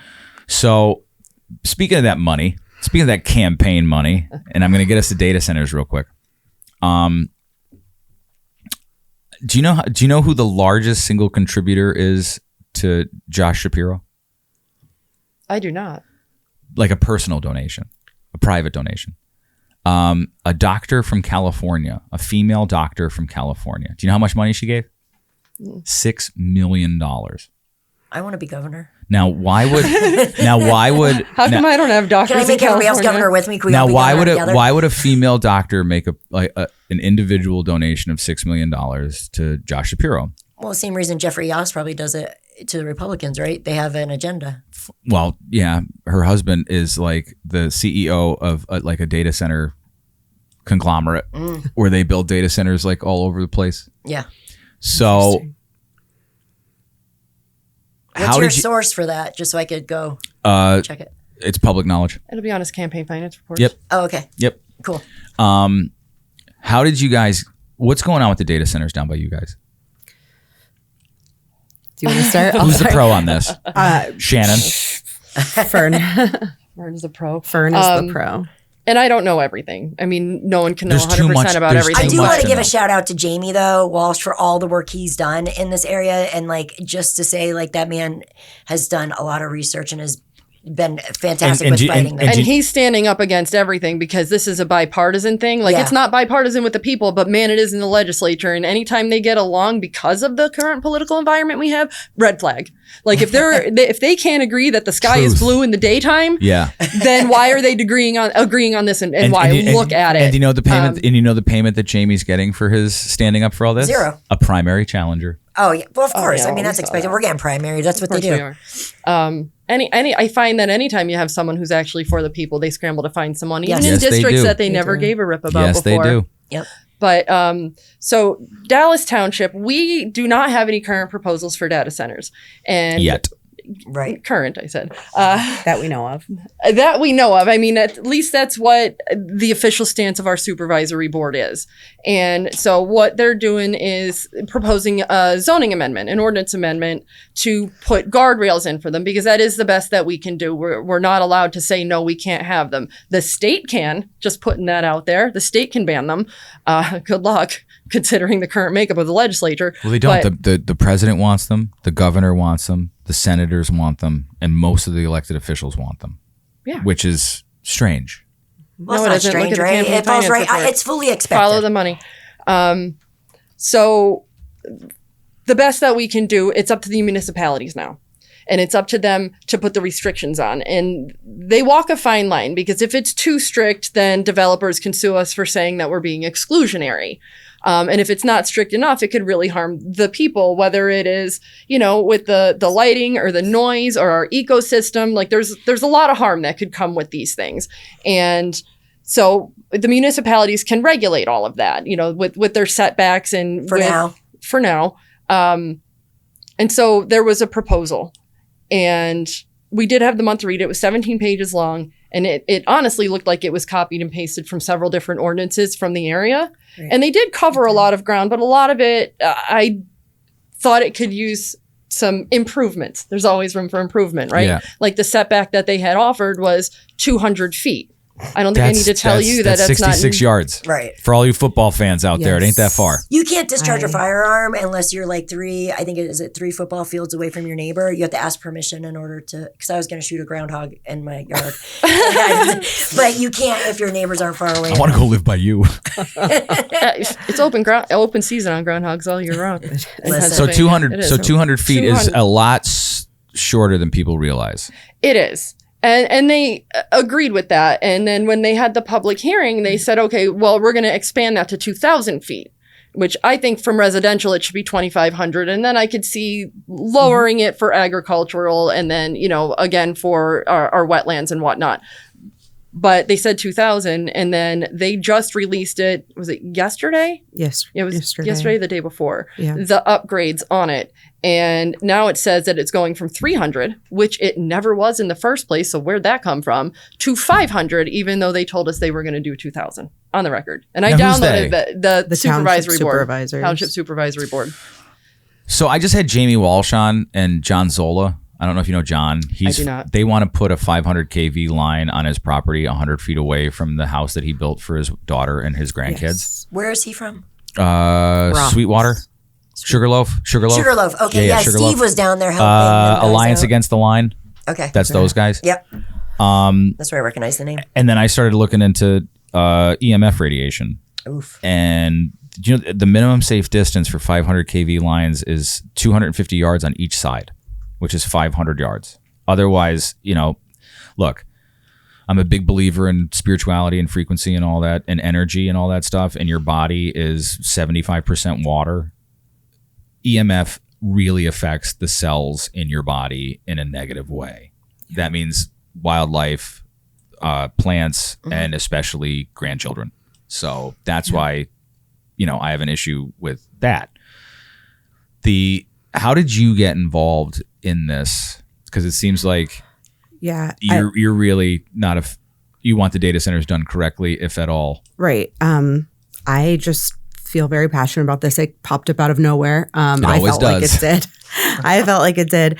And as I said, I've been working on Fern's campaign, and it's something that we talk about in our group, this data center thing's happening or this, township meeting. So when we started talking about it, Fern dove in, and I kind of dove in behind her. She's too humble to say it, but she's been staying up at night, researching everything, calling people from other municipalities. She researches day and night, and wrote 8 pages of proposed amendments to the amendment proposal. She worked extremely hard on this. So I'm just, following in those footsteps. But I just really got into it and researching it. I don't want it in my town. I don't want it to affect my kids. I'm a mom of 2, and we work really hard on our house. We love our house. I don't want to move. I don't want my property value to go down. It'll go to 0. Yeah. Utility bills. My utility bills. I want to enjoy the life that we built for ourselves and our kids. And anything that threatens that is a threat to me. And I'm going to research it and figure out what I can do. So going into this and diving into this. I want to ask you because you have notes. So that's her thing. I have lots of notes. Yeah. So walk me through here. We're just what's affecting you? What is going to happen down by you guys? And there's bring that 2 mic zones. closer. Don't be afraid. Okay, sorry. Yeah. There's 2 zones right now. Now, is this industrial or is this? Yeah. Thank you. That potentially data centers could be put on in Dallas Township. But Dallas Township is only, how wide is it? 19.2 square miles. 19.2 square miles. Massive. So Very anywhere large. this gets put, you're going to throw a rock and hit it. It's going to be close. I think both of the areas are very close to the high school. Mm-hmm. I spoke at the township meeting, and all the schools are together. Campus, it's not. I spoke at the township meeting. We went down to meeting. Ashburn, Loudoun counties like that. They wanted to put it through residential neighborhoods just because the school said no. The map, the map for the power lines is the weirdest thing you've ever seen. It's like a zigzag of things just because the school was and also, it was an afterthought. Yes. The power lines were an afterthought. So what they're there. doing is they're getting the land deal for the data center, and then they're figuring out how to get the utilities there afterwards. Right. After they get it all figured And that's out. what happened in Berwick. And that's why they were ending up trying to take people's property with eminent domain. They were offering them just fair market value for your house. This is where PP&L needs to put this line. Yeah. We have to do this now. This is where it's going. Period. End of story. It was an afterthought for them too. It doesn't, how does it affect them? They're going to get their way. So yeah, and that's part of what you can put in the proposal. Like, how are you going to power it? Where are you going to get the water from, and what are you going to do with it? And those questions need to be asked ahead of time. Yeah. So, I mean, and those And are things staged. that we can require them to tell us beforehand. Did they not tell you? No. I think she added a lot of that into the amendment, and also like to do studies, but the studies aren't going to be at the cost of the taxpayer money. It would have to be that company coming in would have to do A, B, and C studies. But Do you know how much power? Do you know how many houses one building's worth of power can power? it's so many, Too many powers in one sentence. 30. Okay, so one data center building. Do you know how many homes that could power? What is the ampage that they use exactly? Do you guys know? Well, it's the megawatts. Okay. Right. So one data center. I just did a podcast with my buddy Bailey. Mm-hmm. He's like an AI tech. Like this kid is 10 times smarter than anybody in this room times 10. Super smart guy.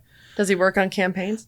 Yes. Yes. To run a home set about 32 kilowatts you need. I'm losing you. For, You got, 32,000 kilowatts to run a house about. So it's anywhere from Not my 25. house. It's depending on the size of the building. It's 25,000 to 100,000 homes per building. That's how much power goes. That's what I was in. just thinking. I had to put it in the Yeah. and- solar power in my head. Because So and like- the thing about the data centers is that on the grid, the data center has priority. priority. So if our power goes out, they go on back first. So if our They power do. goes out in the Yes. winter and some of our elderly, we have a pretty big elderly population in Dallas Township. I don't want to be cold. So, I mean, even without the elderly. Right.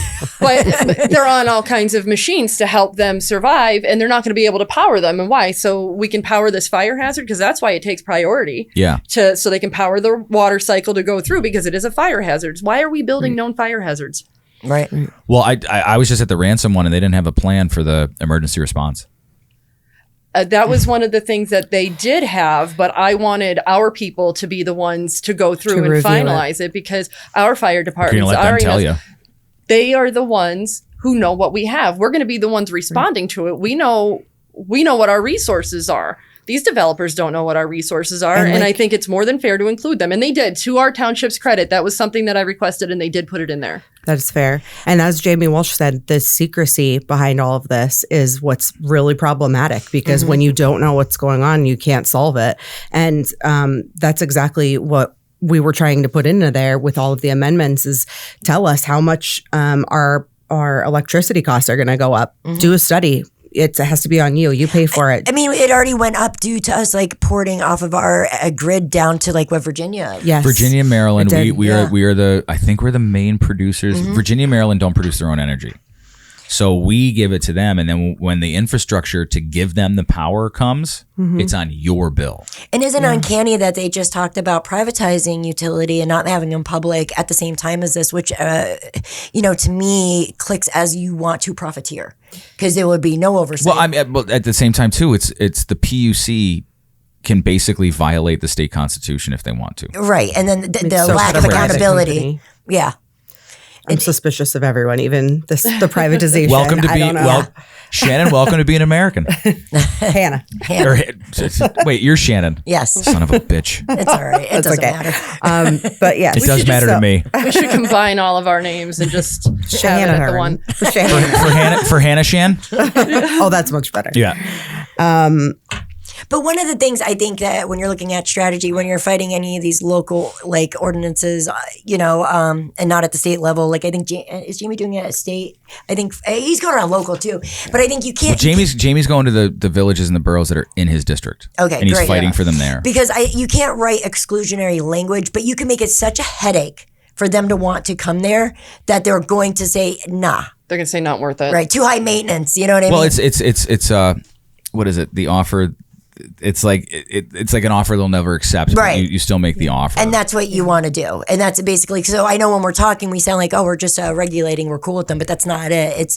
It's we're going to put all these things in place and it protects them. Oh, yeah. The community. I have no problem Yeah. going on the record to say I don't want these things. Right. And not in my backyard. I don't want them at all. Right. Because I don't for the same reasons I don't want them in my neighborhood, I don't want them in other people's neighborhood. Like, stating that, as a representative, the job that I'm applying for, you represent the people in your district. Yes. But that doesn't mean you want terrible things for other people. Yeah. And I think that it's a real shame that the people have been coming out in full force against these data centers, and the state legislature has the power to say, no, we don't want them in our state, Commonwealth. Well, then and now not. what they're doing at the state level, They're backtracking, they're backpedaling. now they're trying to pass a law, though, stating that they could override municipal ordinances.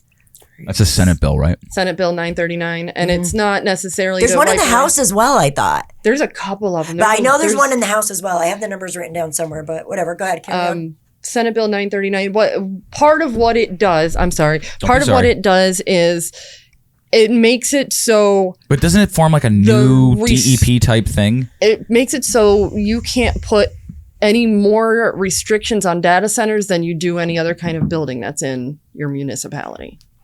So they're not allowed to be more strict. So it's stripping power away from small local government. So do you think that like the people bringing the do you think that where do you think this leads? Like where do you think in other words, like if I lived in Detroit in the beginning of the 20th century and they're like, oh, we're going to put this manufacturing plant here for vehicles, and I go, well, where's this going to lead?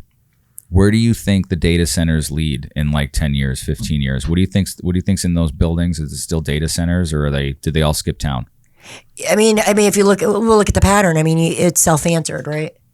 Like, where are the automobile industry now? Where are the coal mining things? Who's cleaning them up? Where are they left? They're just abandoned and left for the townships and boroughs to clean up. So it's almost like that this is inevitable, but for some people, but we should find a way to make sure it's not Braddock, Pennsylvania, when all the industry leaves and all the jobs. Well, there's no jobs for data centers. There should be a clause anyways. If you come in and you're that impacting a community on that level, there should be a level of responsibility there. Like when the mental but they tried that with the solar farms. Fern tried to put that in, and I still think they would skip town and they would hide the money. They'd Well, say, I mean, I look at the mental down. hospital that was here and they left, like down in Kingston, right? Like we really needed that. That's like what my nonprofit does, is help. You need a mental hospital? Sometimes, but like Is that what you're saying? Well, we had one there. We had And First so- Hospital. I But think when we should they have- left, they took out many services with them, that company, because it was no longer profitable to be in Luzerne County, right? But when they left a huge gap of resources. There was no time for us to get another bid in or to do anything. So I think there should be a level of accountability when you're impacting a community and you become a fundamental. Well, they're trying to put remediance clauses into the zoning. So if a data center comes, that there's $10-15 million or something they have to get rid of it, so that the township has the money and they're not left with the bill of getting rid of this toxic site. Okay. Because that's what happened with the solar farms. A lot of the solar farms, when they 10 years after the LERDAs and the KOZ ended, they just filed bankruptcy because the CEO already has his yacht and they don't give a damn. Right. And they're gone. Yeah. And I'll send you the podcast I just did with Bailey. If you get a chance to listen to it, he's super intelligent and he really explains things really well. But his assessment is this leads to not a good place. It's not a net positive for anybody ultimately. Yeah, I don't think so either. And I will watch that if you send it, because I always want to learn more. It's good to listen in the car rides. I listen to CDs in the car because I'm an old person and I don't want to let them go. Do you ever still have your thing where you pull all the CDs out and do you really? Oh man. She does. Have you guys read at all about the data centers being built underground? I have have not. not. That was something that was brought up at one of the meetings I was at because of the coal mines. There's been a lot, and there's ones already built in other states that are underground. It makes it more complex because the heat, and that makes it more complex as well. But they are being. That's another thing that we have. We weren't the first this time. What happens here? What was it? Dimmick that they started drilling, and we were. Well, that's Gasland, right? Yeah. But we were the first, so we didn't know what was going to happen. we're not the first with data centers. They're already built in other states. We need to learn from it. Yeah. That's why Jamie's driving down there. Yeah. I mean, like he's been doing that research. Well, that's why we went down. He goes, I want to know what this is. And as soon as we pulled up, it was like, what? This is not. It seems dystopian. Like I don't want to be in a Philip K. Dick novel. You know what I mean? Like I would rather not be. I don't need to know why androids dream of electric sheep. Yeah. So like, yeah, exactly. Like, and I don't want that dystopian. Like we gotta like make the vision different of AI. Like I get there's needs or whatever, but there has to be a way to do it appropriately where it's not harmful. It's the Moore's Law thing. Every 18 months, technology doubles, right? CPUs, GPUs, all that stuff. So that's why I bring up the question. It's like 10 years from now, after you've had 4 or 5 cycles They're of become Moore's obsolete, Law. yeah. Right. And I think, well, 2 things you just made me think of. One, these things use a lot of RAM. So say goodbye to your gaming PCs because you're not going to be able to build them anymore. They're going to be way too expensive. No, this is what they plan on doing. Let me talk about that because I'm a gamer, right? Okay. What the Amazon. What doesn't she do? Dude, it's shut up. She kills doesn't shut up. gophers. That's facts. That's facts. But Jeff Bezos presenting, he wants to take all the gaming systems and port them over to a cloud, kind of like when, what was it, PlayStation? Yeah, used to do streaming gaming. Xbox does it too. Yeah, and it sucks, right? Like it's lag central. But anyways, like they're not even playable. Like it's stupid. But they want to get rid of gaming systems and anything like hardware wise. And you would pay for a streaming service, a subscription every month to have access to said games. A subscription. It's like insane. But he wants to do cloud, which would require more data centers, more storage, all that stuff. Do you know why they want to do that? Money. To make more money. Because you'll own nothing. Right. Yeah. That right there. Yes. And we saw that happen. We saw that happen with Sony when they lost the rights to all those things and like all those movies and television shows that people bought and they no longer had them even though they paid for them. Mm-hmm. That's why I buy DVDs. This is what I mean, look, there's I think I wish I could remember where I heard this from. So I don't want to take this as original. And if I do remember, I'll send it to you so we can give him credit. I know it was a man. With the AI, what they don't seem to talk about is when you get it at first, it's new and it's shiny, and you put your ideas in, and it pops out your picture or your letter or whatever, and this is great for the first hour, and then you start. What else do I put in now? What prompts do I put in? And it's just a tool. And I think eventually that tool is not going to be useful anymore. And it's not going to be like, oh, well, we're just going to give up on it and now you'll get all your jobs back. It's more like it's just going to fizzle out. It might fizzle out for the consumer, but industry and everything is going to be using it. Like you're not going to escape it. They're going to use it to build cars. They're going to use it to build houses. Elon wants, and look, Elon wants to go to Mars, and I think we should let him. I don't know enough about what they do as into how they function because I'm learning about what they do of how they harm the community. The data centers or AI? Or both? Well, data centers, but they're housing the AI. Isn't that what they're for? Yeah. They're like giant hard drives? So when we were down in Ashburn, one of the things that they told us that blew my mind, and it was one of the S countries, so I forget whether it was Sweden or Switzerland, 100% of their internet routes through Ashburn. Wow. So we have entire foreign governments that go through our data centers. And it's not just AI because AI really isn't, I mean, it's microchips and it's graphics cards because graphics cards can do the processing faster than microchips can. That's why you have like the $3,000 graphic card for your PC. And that's why it's affecting the gaming industries. And we're probably looking at more delays if they're going to come out with a PlayStation 6, which I will not be helping somebody get this time. You just need to help get a gaming PC. Consoles are obsolete since like PS4. So, I mean, like there's... It's the same. And it's storage. So in other words, like it's I don't know if you watch Black Mirror, but like that's where this leads. It leads to Black Mirror. I love Black Mirror. So it's Black Mirror. Black Mirror is like an Outer Limits, Twilight Zone type. Okay, I'm not up to date on it, but well, that makes me very uncomfortable too. Well, I mean, but I watch it. So like the concern is with like the data centers and everything is like once they bring online or connect all of these different things that are now not connected, such as like traffic lights or your GPS data on your phone because it knows wherever you go, or like the big concern is like there's an episode of Black Mirror where it's like the AI punishes you and immediately takes the money out of your bank account and fines you. Mm-hmm. So like there is no, I'm a big proponent of freedom and liberty. Anything else that tries to diminish that I think is authoritarian. And I don't like it. Yeah. And it comes in many forms. Yes. But it still ends up with the same result. This is what this will eventually lead to. And most of the times I think that people do things because temporarily it feels good. Give me convenience or give me death at the death of Kennedy's. And then 10 years down the road, you don't even realize it. Yeah. And you're in this place where you're like, you know, why do you think everybody's changed over the last 10, 15 years?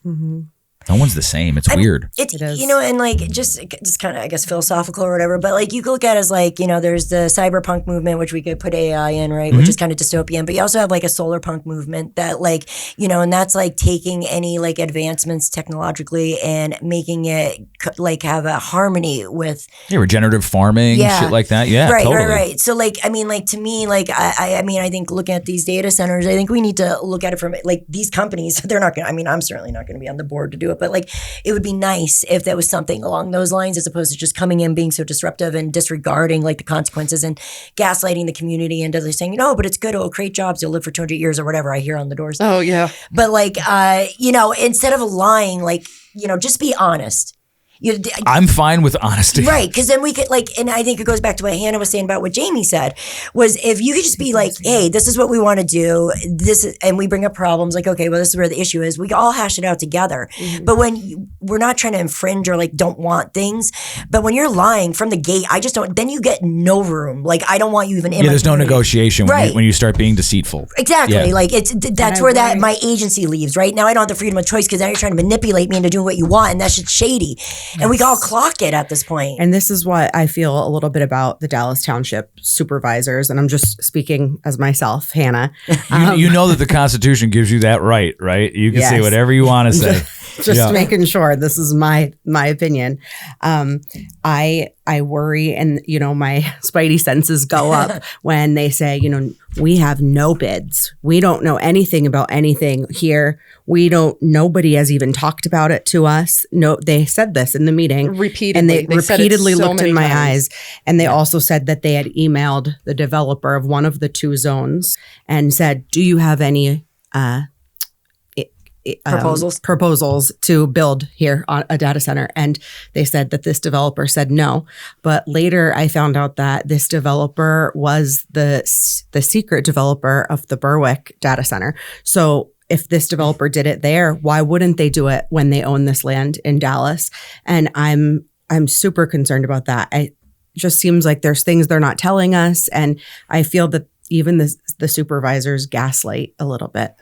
Well, they make us feel like, you know, we're crazy for being concerned. At the first meeting I attended, they said, where are they even going to go? We don't have any room here. We don't have any water. We don't have any resources. We're only doing this because... Yeah, but they're pulling resources from other places to get them there. We don't have water. We have a national park. I mean, it's a Slocum, dude. I mean, we flood all the time. Right. Sometimes it's not corruption. Sometimes it is like never underestimate people's ability to be stupid. Yes. You know, so I always give elected officials grace. Yes, I didn't say the word corruption, but I said I'm suspicious. They have a pattern. Yeah, but that's the thing. It's like don't make me think that you're lying to me. You know what I mean? Yes. And if this guy was the secret developer, we didn't know that. Right. You could say that. Right. Yeah. And then I'll go, oh, you didn't know. Right. That's human. Right. Yeah. Totally. Like, it's possible for people to lie to you too. We get it. Right. Yeah. And I agree with the grace situation. We're giving people grace because they may not know, because, you know, obviously. Yes. But I also think for me, like, looking at patterns of behavior is important. And to me, the supervisors and their pattern of behaviors equates to a larger picture, which is corruption. And when Fern is providing these amendments, these well-researched amendments, the first time they could say, oh, we didn't know that but she's a threat. Oh, yeah. She's a threat to them. Why? Because time. Oh, we're going to spend more time on this. Sometimes it's as simple as that. Yeah, laziness. We're going to spend more time. True. Or maybe there is something going on behind the scenes, because usually it's like company that owns a company that owns a company that owns that company, and you can't find out who the owner is. True. And you're going to cost them a lot of money. So they're going to try, like, up in Dixon City, they're trying to do one. And there's... I think Frankie just protested that. Frankie protests everything. Yeah, he does. That's true. He is the mayor of protests. I love him. I don't agree with him politically, but I like him very much. And you're not wrong. I didn't think about that before. Look how many years I went up against the healthcare industry and I won. Yeah. So I that does have make reminded me a you that threat. you're a threat all the time. because I'm always working. I don't have time to look or at myself that work like ethic, So and you're honest though. That's the thing. but there's no braver person in the world than the person that feels that they have to. Like my mom always said to me, she's like Irish, family of 400. She goes, if not me, who? Right. Yeah. And that's why she said, when you asked her why is she going to run, she said, if not me, who? I mean, it was like as simple as that. I like Democrat, Republican. I'm going to pay attention to the person who doesn't want to do it, but feels that they have to. Yep. Because otherwise, some of the best legislators that I have met are people who never wanted to do it in the first place. They hate the job. That was me crying to the Dem party when they were like, "You're not a good Dem." I'm like, I didn't want to be here. And if you talk about like how your Dem party with like the executive board, all that shit, whatever, like. I found that everything else, my buddy Bailey, the AI guy, technologist guy, calls it fractal problems. So like they exist in a familial level and friendship level, and they're all the way up at like a global level. It's like the same scenarios, just with different people. He's 100% right. That's totally accurate. So like whatever's happening in one place, you could use it as a way to go, okay, this is how we can understand this here, because it's not that it's a different place, but it's the same situation. And most of the time it's like the same types of players on the TV show. Yeah. 100%. The model's the same. The talking points differ, but you just, the maneuvers, you kind of educate yourself on how to maneuver around it. Like what moves to make. The other night so I released a video last night of the ransom rejection of the proposal. And I knew it was going to be fireworks. And believe it or not, State Senator Marty Flynn, who hasn't really liked me for the last few years, asked if I wanted to get his comment on camera, because no one's ever asked him his opinion on data centers. You know why he did that, right? He's being primary by a guy that's outspokenly against data centers. Oh, he'll never. I mean, that's a David and Goliath too. Yeah, I agree. God bless. But I'm just saying. But like I've known him for a long time, and I was thinking what you were thinking, but then I was like, but now it's going to be public, so it's more. Give it open. Yeah, so like. Yeah. Maybe he is being honest. Like give him a bit of grace, sure. Whether you like him or not for whatever reasons, but let the people decide. Yeah. He said the thing that he said, and you either believe him or you don't. Right. And I think that's important to like hold people's feet to the fire. I think that's fair. I think so too. Yep. I think ask the questions. Back to what you had asked about what we're concerned about with Dallas Township. When they held the hearing, they only let people from Dallas Township speak. This was not a regular meeting. This was a hearing. They are supposed to let everyone who it affects happen. And there are people who live right behind one of the sites that they didn't take into consideration. They took it in writing, but they would not let them speak. They also did not have ransom let everybody speak. Because you're supposed to. You're supposed to. You're supposed to. Act. That might be the municipal planning code, but it doesn't matter. Both of them are the law. Yes. So they did not have the amendment proposal on display. And even if they had it, even though it was 17 pages, even if they had it in the room wasn't big enough for everybody. People had to wait outside the door. That's not a legal meeting. It wasn't a meeting. It was a hearing. But that's what I'm saying. It's not a legal hearing. You can't. That's what I'm saying. Where everybody can participate. Right. That's what I'm saying. And we're within our 30 days to challenge that legally. But like, where's the lawyer? Right. Because the people don't have the money. So Ransom had a lawyer, and it wasn't just because it was like they didn't hire a person. Like this lawyer's mother lives in a development that was going to be, if they didn't have her, they would have got screwed. And then I asked her how much Dallas Township. She said, lawyers stand up. She goes, $100,000. This would have cost $100,000 to fight this. That's what I mean. And we don't have that kind of money there. And then the other thing that concerns me is they did discuss some of the amendments that they wanted to make. Like I had mentioned earlier, and I don't remember if we had started or not already, the setback. They said they were moving it from 200 to 2,000. And then now the new amended proposal, the amendment of the amendment proposal, says it was going from 300 to 500. Well, one, it was never 300 in the first place. So where did that come from? And two, 500 is a far cry from 2,000. But there's also other amendments to the amendment that were not discussed. That requires them to have a new hearing. And on February 3rd, they're having a meeting where they're going to vote on it. That is completely against the law. They're going to pass that. Not if we stop it beforehand. And that's, they I'm have every sounding the intention of alarms. doing it. I know they do. Absolutely. And I think that also might leave us open to a lawsuit to get it overturned. And I'm not sure about that. Like I said, I don't know everything. Yeah. But if that's the case, if they put this through illegally, which is what is happening right now, can a developer come in and sue us and get rid of it and then do whatever they want with no guardrails? So first of all, the solicitor is supposed to be advocating for you guys. Who's our Just as much. solicitor? Well, Tom so Muska. okay, most of this happens with solicitors, right? You have to pay attention to the solicitors, right? Okay. Because most of the elected officials don't know what they don't know, and they depend on the solicitor. Yes. And so basically, the solicitor is in charge, yes. and they weren't elected, and you don't know who they're connected to, and you don't know what's going on. I'm not saying that Right. these people are bad. I'm not saying anything like that. But like the first people that you should look at, yeah. what's the solicitor And doing? He's that's the one- another red flag because they're having all of the questions to be put toward our secretary, who's also our treasurer, who is also new at the job. And I called him Just got hired over the yes. summer. He started over the summer. He must hate his job. I think they're putting This poor guy. He's a Yeah. real nice guy and he's trying very hard. And, you know, whenever I call him about it, I'm like, I feel so bad because I feel like I'm being a pain in the neck, but that's also my job, right? Not as someone who's running, but as a resident of the township who wants the best interest of the township. Because if not you, who? If I wasn't running for office, I would be doing the Yes. same thing. I promise you that. Right. But that's a red flag. Why are they sending us to our secretary and not to our solicitor? And, you know, that was another thing. Our solicitor Yes. was running for office at the time this amendment proposal came This is about. so crazy. That's facts. Yes. And That's what we deal with. right. great. So like, and that's It's kind of happening everywhere. It's just crazy to see it and again. like I said, it looked like we copied and pasted it from other amendments. And I wouldn't be the least bit surprised if that's what happened. I have a little bit of experience. By a little bit, I mean a lot with running campaigns. It takes up all of your time. really So does. how do you come up with an extraordinarily thorough amendment proposal if you are running for office at the same time? You don't. You You copy, cannot do both paste. of them well. But And now I mean, it he is a lost. little So did he weird do that- any of them well? I don't know. But he's still our solicitor. And where are we? And I know our secretary, and I'm not putting his name out there because I don't want to throw him under the bus. It's not fair to him. But he said, I'm going to get him your number and I'm going to have him get in touch with you.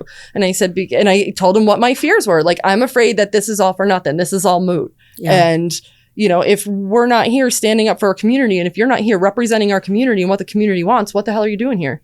And why are we paying you? Because it is our tax dollars that are paying these people. Just so you know, you guys kind of sound like Republicans. In the Venn Or do they diagram- sound like us?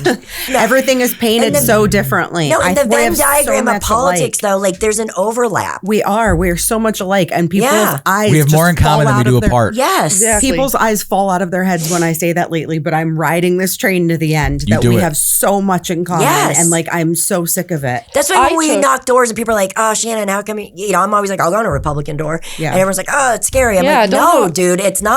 Like, It's really not. Like, I've had doors slammed in my face by both parties. It happens. Some people just don't want people knocking on their door. I Fair, get me that. too. Right. But like, I know candidates who, where if they were walking by and there was a couple Trump signs in the yard, they're not knocking on that door. I don't care if you've got a banner on the side of your house. Like, Right. there's a couple of Trump signs in the yard. There's a Trump banner on the side of the house. Their front door has a plaque that says, "Trump is my president. Jesus is my savior." Whatever it says.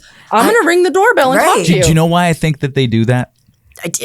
To keep people from like me from knocking on their door. No, it's everything's gotten so crazy that look, everyone I know that goes Trump crazy, like with all the merch, Yeah. they do it because the people that hate them get incensed.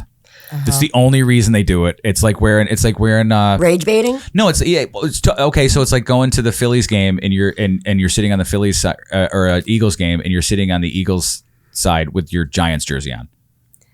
Like Yeah. that's how they look at But it. you could see how that does appear a little culty, right? Like it looks like people are Right. getting this obsession, and like that's But why we'll, we've we'll talk to you. Like, I will knock on that door and like, you see the signs in my yard. Yeah, I'm not running for president, but your signs in your yard tells me that you're paying politically attention and Yep. you want to know your candidates. That's And a if great I- response. That's and a great if I way walk, to and learn. if we walk away from this, it's not all for nothing, because if you decide not to support me, which I hope that you would, and I turn out to be the victor, you know that you have a space. You are welcome to call me because it Yep. will be my job to represent you. It'll Fern, be my I job to love help that. you. And you walk away, and I walk away so with you good. knowing that. Yep, 100%. Even if that's Yes. the only thing that sticks. Yep. that's That's why a you're my great. candidate. That's a great interaction if you do that. That's we wonderful. knocked 30,000 doors last time she ran. We're going to be How hoping close to double was it. it? We gained 8.5 points, and then we need another. We need 8.3 points to close the. No, I think we gained 8.3 and we needed a little 7 Oh, point okay. something. Yeah. So we've still got a lot of work to do. Yeah. But you can tell that we put the work in. Yes. Like we gained. But you're not getting. You're. Is there anybody running against you in the primary? Yeah, Probably. yeah, we got confirmation so- from the state. Oh, yeah, we did, but she hasn't announced, so we don't know what she's going to do. But yeah, Right. no. It's not real until it's real. Exactly. But I won't be the least bit surprised. I think that Yeah. even if. I'm not worried about it. I think I will always get primaried every time I run. Yeah. And I honestly think Jamie will too, to be just completely candid. Yeah. And I told him as such. Whether I turn out to be correct or not, I was this time, but Yeah. there's always room. Yeah, for but you know what? improvement.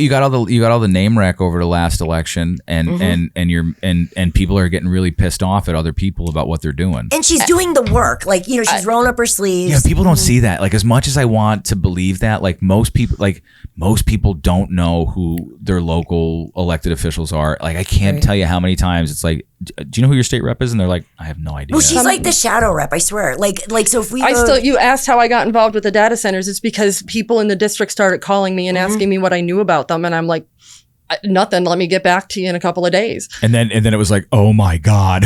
Right. Well, I had seen it. We knew something was brewing. We were talking about it. We knew I something brought it up was to you, brewing. Before the 2024 election, you remember this, about 3 weeks, maybe 3.5 weeks before the election, we got word that some of the unions were not supporting us because I was against the Amazon centers.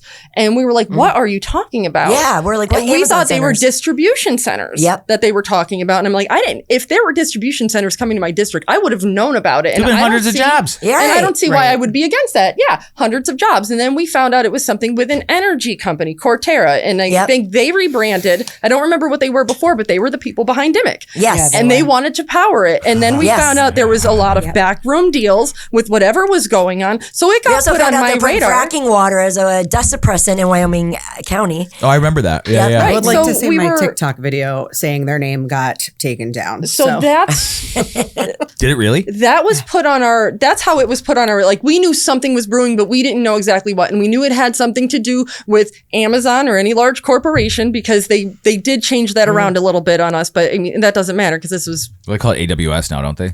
I don't Yeah, it's know. Amazon. But we knew it was Web them and we services. knew that it was energy corporations. So, and that's when we started paying attention to what energy companies are funding candidates. Yeah, because so we want to know we're like, what's going on? We didn't know what was going on. That's when it got we put in our dug radar. deep And of into course, all the finance and it reports, was and that's like the TikTok three video and that a I got half taken weeks down. before an election. So there was nothing we can do with this information, and we didn't find the paper trail anyway. We did find Essential Water, though, that was trying to monopolize the water. And they paid off a lot of candidates. Yes, they did. Not enough time to expose it before the election, but enough to put it on our radar to keep down. So when I started getting calls about data centers, which wasn't too long after the 2024 election, I'll tell you, it triggered. I'm like, that's what they were talking about. And that's what they were talking about. And then looking at it, it's like, okay, all of these jobs are inflated because these are the jobs for the builders. Yeah, most of the builders aren't around here. Right. They can contract them, bring and their just own like people anything, like even with the They think it's going to bring in all these jobs. It's not. Right. And when we legislate, it wasn't for this. I think it was for the fracking that they had it. And it was like any company that builds, they need to make a good faith effort to hire locally. Good faith effort was not defined, and then there's no oversight on it. So how do you guys keep going. I got to change the battery. ensure that a good faith effort to hire locally is actually what happened? Right. You don't, and you cannot require them to 100% do that. Right.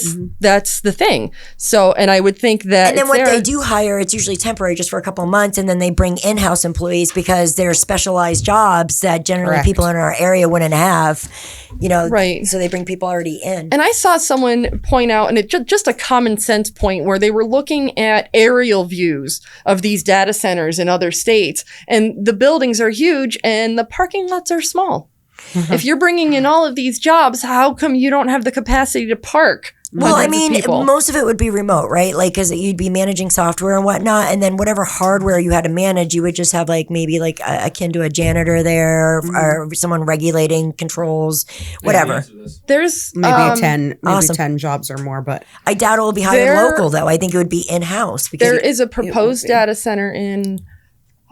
It's in Cumberland County, but I can't remember the name of the township. But it's 1.5 million square feet. That's where my in-laws live. And where they did their fiscal review or whatever, and it shows that it'll have 30 long-term jobs. 1.5 million square feet, 30 jobs. Yeah, no. And again, they may not even be from this area. There's nothing saying they have to. And that's not far. That's locally. Like 2.5 hours south. I wish I can remember the name of the township. So when we went down to Ashburn, the lady who gave us the tour said, how many jobs, how many people work here? She goes, nobody. Look at the size of the parking lots.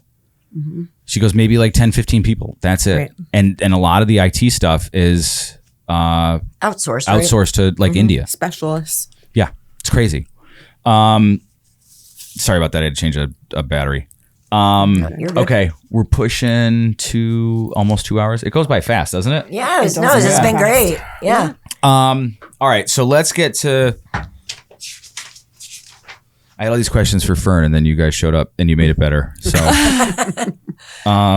okay, let's talk about the future. What's coming up? What's the race? What are some of the issues? And how can people get involved?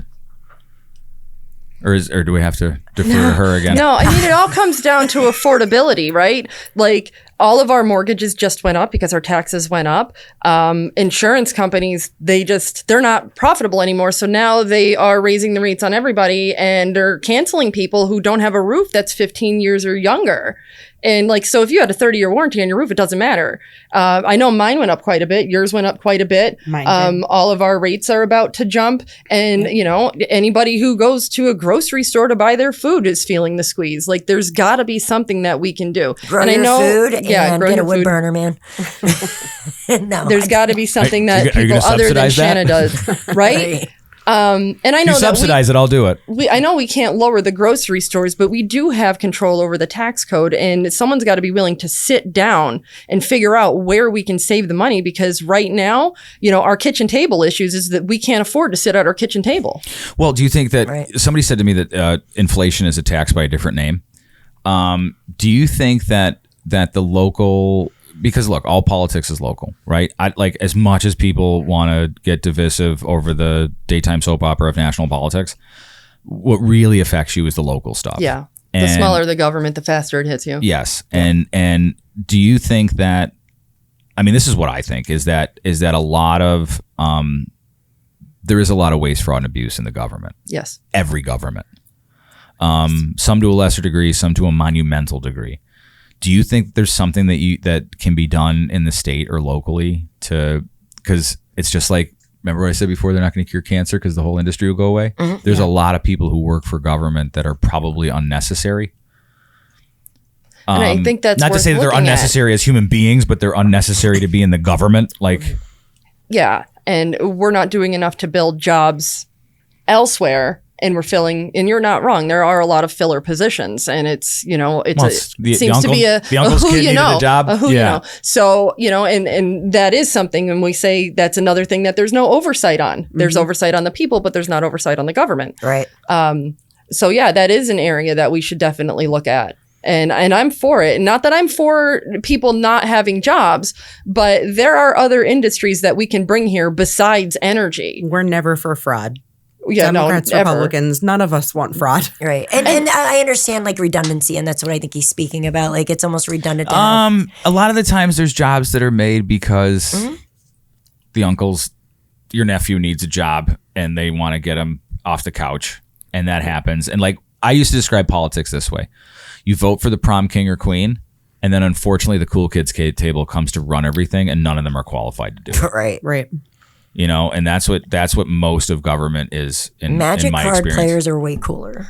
Like The Gathering? Yeah. I would have all those guys run government. Right, that's what I'm saying. Yeah, they understand battle. Yes. So so that would be something that could be looked at the state level and locally. You'd have relationships with the boroughs and the villages around. Yeah, I talk to a lot of people. I bet you do. Yeah. Well, how else do you know what the issues are? You don't. My district is very diverse. There's part of it that's farmland, and there's part of it that's extraordinarily residential. I live in Dallas Township. Kingston Borough is also part of the district, and what one needs doesn't match with the other. Mm-hmm. So it's not going to be an easy place to represent. Fortunately, I've lived in the city and I've lived in the country, and I have a unique perspective because I've seen both and I've lived both. And you're accessible for people that I am accessible. Yeah, my phone number is not a private one. Please don't say it on here. I'm not going to. No. My son, both of my children are school age. They're 14 and they're in high school, and their friends have gotten a hold of my cell phone number, and they don't prank like they did in the 90s. I'll tell you that. Oh, no flaming bags of poo on the front steps. They're so lame. She told them they got a level level up their their I prank did. game. I told them that I was disappointed in the quality of their pranks and they need to try harder. Yeah. I mean, these kids would be better off asking me if my refrigerator is running. But they're my friends' kids. I have their phone numbers. I know who it is. But I let them go because I don't mind that. I'm not inviting any viewers to prank me. I'm not saying that, but because I'm accessible, that is an easier thing to find, and you'll get a better response with an email. To be honest, so I do my best to keep up on them. So but what do you think the path to victory is this time? I think we continue on what we're doing. I mean, I never left the community. I mean, I'm doing what I always did. It's just I wasn't public about it before I ran for office. And all of the political work I did, I kept in DC because I didn't want to bother my neighbors with it. Like, yeah, call your rep and vote for this nonpartisan bill. But that was as far as I left it. People did not know how much I knew and how plugged in I was. And I certainly would have done more work locally had I known that I was going to run. But it has been said to me many times, like, you know, a lot of people run and say they're all about the community. And if they don't win, we never see or hear from them again. And that didn't happen with you. And I'm like, you just know my face now because I threw it on a billboard. I think, too, to round it back to the beginning of the conversation, that campaign strategy is still that the power is with the people, and that we see more people are waking up. So we will hit the streets. We will talk to the everyday person, not to corporations, not to utility companies. Nope. We are going to hammer it home with the people that matter, the people that we see every day, the people that Fern eats breakfast with at the fire stations every Sunday, the people that Fern yells at Township supervisor meetings. Do you get feisty? Yes, A little bit. She does a wee bit. When I have She to. looks real like timid. Well, I guess so. No, she has a. You, I believe. I don't go to them because I don't have the self-discipline. She doesn't 'cause leave the house, right? Right. I don't like leaving my house. I'm There's a happy time there. and a place, right? Like if Yeah. I'm always, losing my cool, then what does that get Nothing. done? But Right. there are times where it's absolutely necessary. I am not easily intimidated. If you think I'm Right. meek, try me. Right. Like, No, it's test facts, me. yeah. But there's that. And You have a level of patience, which is great. That I You honestly, do. that's not a quality I have. You know what I mean? Like I get frustrated if easily. it's not right, I will call it out. I mean, look what happened to our recent township manager. Yes. Yes. Fern spoke up about that. Oh, yeah. You're looking at me like I know. I They don't know. disappeared him. Yes. Wait, what? He didn't know. She made it sound like they I'm did joking. it on him. I'm joking. No, Breaking news: just crimes the- have been committed. Just the soap opera. I'm just he had a very going into sudden it. retirement. Right. Because things didn't go his way, or Nobody there's really speculation. knows. I don't want to So- speculate. Speculation. We have yeah. speculation, yeah, but Same time I- as the data center stuff. Too. Gotcha. she I basically called them out on it. It's yeah. in film. You can look. I'll send it to you and tell you what You time can. you hear it at. It was dead But silent It afterwards. was dead silent. Like, because I called them out. Like, okay, so You're just trying to get people to be honest. Right. I am. I really am. And I don't work for the township, right? So, a lot of the concern, it comes from people who are connected in one way or another. And if they speak up, they have the potential to lose their job. And I'm not going to name names. I'm not throwing anybody under the bus, but I will say it's not everybody. So, good luck. But it's when he handed me the amendment proposal for the first time at the zoning or the planning commission meeting. I said, if we have any questions, where do we point them to? And he said, that would be me. And that was on December 9th? Or 8th. The One of first week those of days, December. And they called a special meeting on December 31st at 10:30 in the morning. So New Year's Eve in the morning. Yeah, that was wild. Yeah. I called them. Yeah. Well, To make sure, we all called them out. nobody showed. A lot of people showed. Yeah, we made some. They were phone calls. counting on it. Right. And I said, well, where's Marty? And they were like, oh, he retired. Nobody was going to say anything. Now, I had heard about it before, but I would have noticed him missing anyway because he does his job. He's always there. He answers questions. Sure. But he said, if I had any questions between now and the hearing, which was January 14th, he's the one to reach out to. If that man knew he was retiring in less than 3 weeks, he never would have set that expectation with me. I only know him professionally. Mm-hmm. I only know him in his professional capacity, but I know him well enough to know he would not have set that expectation. And as a matter of fact, at that planning commission meeting, they were making jokes about retirement, and he had said, oh, I'm only 2 or 3 years away. And all of a sudden, less than 3 weeks later, you're not there. Red flag. And I called them out on it. And I said, if it's this board's intention to make it look like you forced him in retirement, then you have succeeded. Right. And they didn't honor him. This man served our township for almost 40 years. Wow. Yeah. Almost 40 years in one position or another. They did not thank him. They did not wish him well. They did not announce his retirement. I'm confident that they may not have had I not pointed it out. And they didn't deserve it. Like when our chief of police announced that he was retiring a couple of years ago, and I'm not sure why he did that so long. Like that's up to Doug. But there was a big what to do. There was, thank you so much for your service. We appreciate everything you've done. When our secretary/treasurer retired over the summer, there was a big what to do. Like this is his last meeting. We're going to say goodbye. We wish you the best of luck. Yeah. And crickets when it came to Martin, and he always did his job. Who's Marty? I would have thanked he him was our too. township. No. I mean, they would have said that. They would have been like, "Oh, where's Marty?" I was like, "Who's Marty?" Where he was disappeared. he? He's gone. We don't know. And after she spoke, like it was like dead silent. Like Dead silent. Dead silent. It was like eerie. You know what I mean? Like there was no response. There so was no like, dismissive. oh my gosh, we're so busy and this came so quick. We didn't have time to plan. Nothing. Yeah, and I mean, and they could have went the other route. Like, Fern, you're just being crazy. Right. Like, we would never do that. Why are you sitting here with these accusations? But they said nothing. And It was the like kind silence of was getting deafening. caught with your hand in the cookie jar. That's what was the vibe. I felt like. So, yeah. And even though I want to work with them on the data centers, I will call it out if it's wrong. I will call it like I see it. Yeah. So, if we want to think I look timid, then you're just going to be surprised when you do something wrong, because I will tell you about it, and anything that we can do to do it. Like, I just thought it was extremely inconsiderate for us to not show him the same level of respect as we did the others, as we have done all of the others beforehand. That is another red flag. I mean, look, man, when your spidey sense goes up, it's for a reason. Yep. You might be wrong, but you're probably right. Trust your intuition. Yeah, you always have to. Yeah. That's the universe talking to you, do. whatever that I means. agree. Yeah. And I should have. And recently, like when we had the hearing, like they said they only Dallas Township members can talk. And I'm like, that I don't think that's right. I don't think that's right. And I second guessed myself, and I should not have. Lesson learned. Yeah. Right. Because we found out after the fact that they should have let everyone I speak. double checked it to see if I was right. And I was like, oh, I should have said something. They should have. They would have fought back, and I wouldn't have had the clause in my head anyway. Usually I come prepared with that. do. Yeah, you're usually really thorough. I know this memory. guy. I know this guy that just spent 3 months in jail because he refused to pay a $400 fine for something he didn't believe in. Okay. I love that. Yeah. I did a podcast with him. He's one of the most brilliant guys I've ever. He's a hardcore Constitution guy, like all that. And you gotta look. His name's George Uhas. He's awesome. I'll look that people up. in Tunkhannock. He's from Tunkhannock. People up there, like I know who he is. he's the best. I love him. I'm going up by Mahoopany in the beginning of February to butcher pigs. I'm going up around that. I used to live in Factoryville. get in I on went to that? Lackawanna Trail. That's You are. So I think. when I said to him, Money? Good. when I said like he would call me and I'd have to record the conversations from jail. And the one thing he said to me, he goes, I said, dude, just pay the money. Like the machines. He's like, nope. And I said, but you're losing. He goes, I'm not losing. I'm learning. I love And that. I was like, okay, I totally get behind it. Yeah. So every time you think it's a loss, it's not a loss. It's a learning experience. I love a Yep. good revolution. Yep.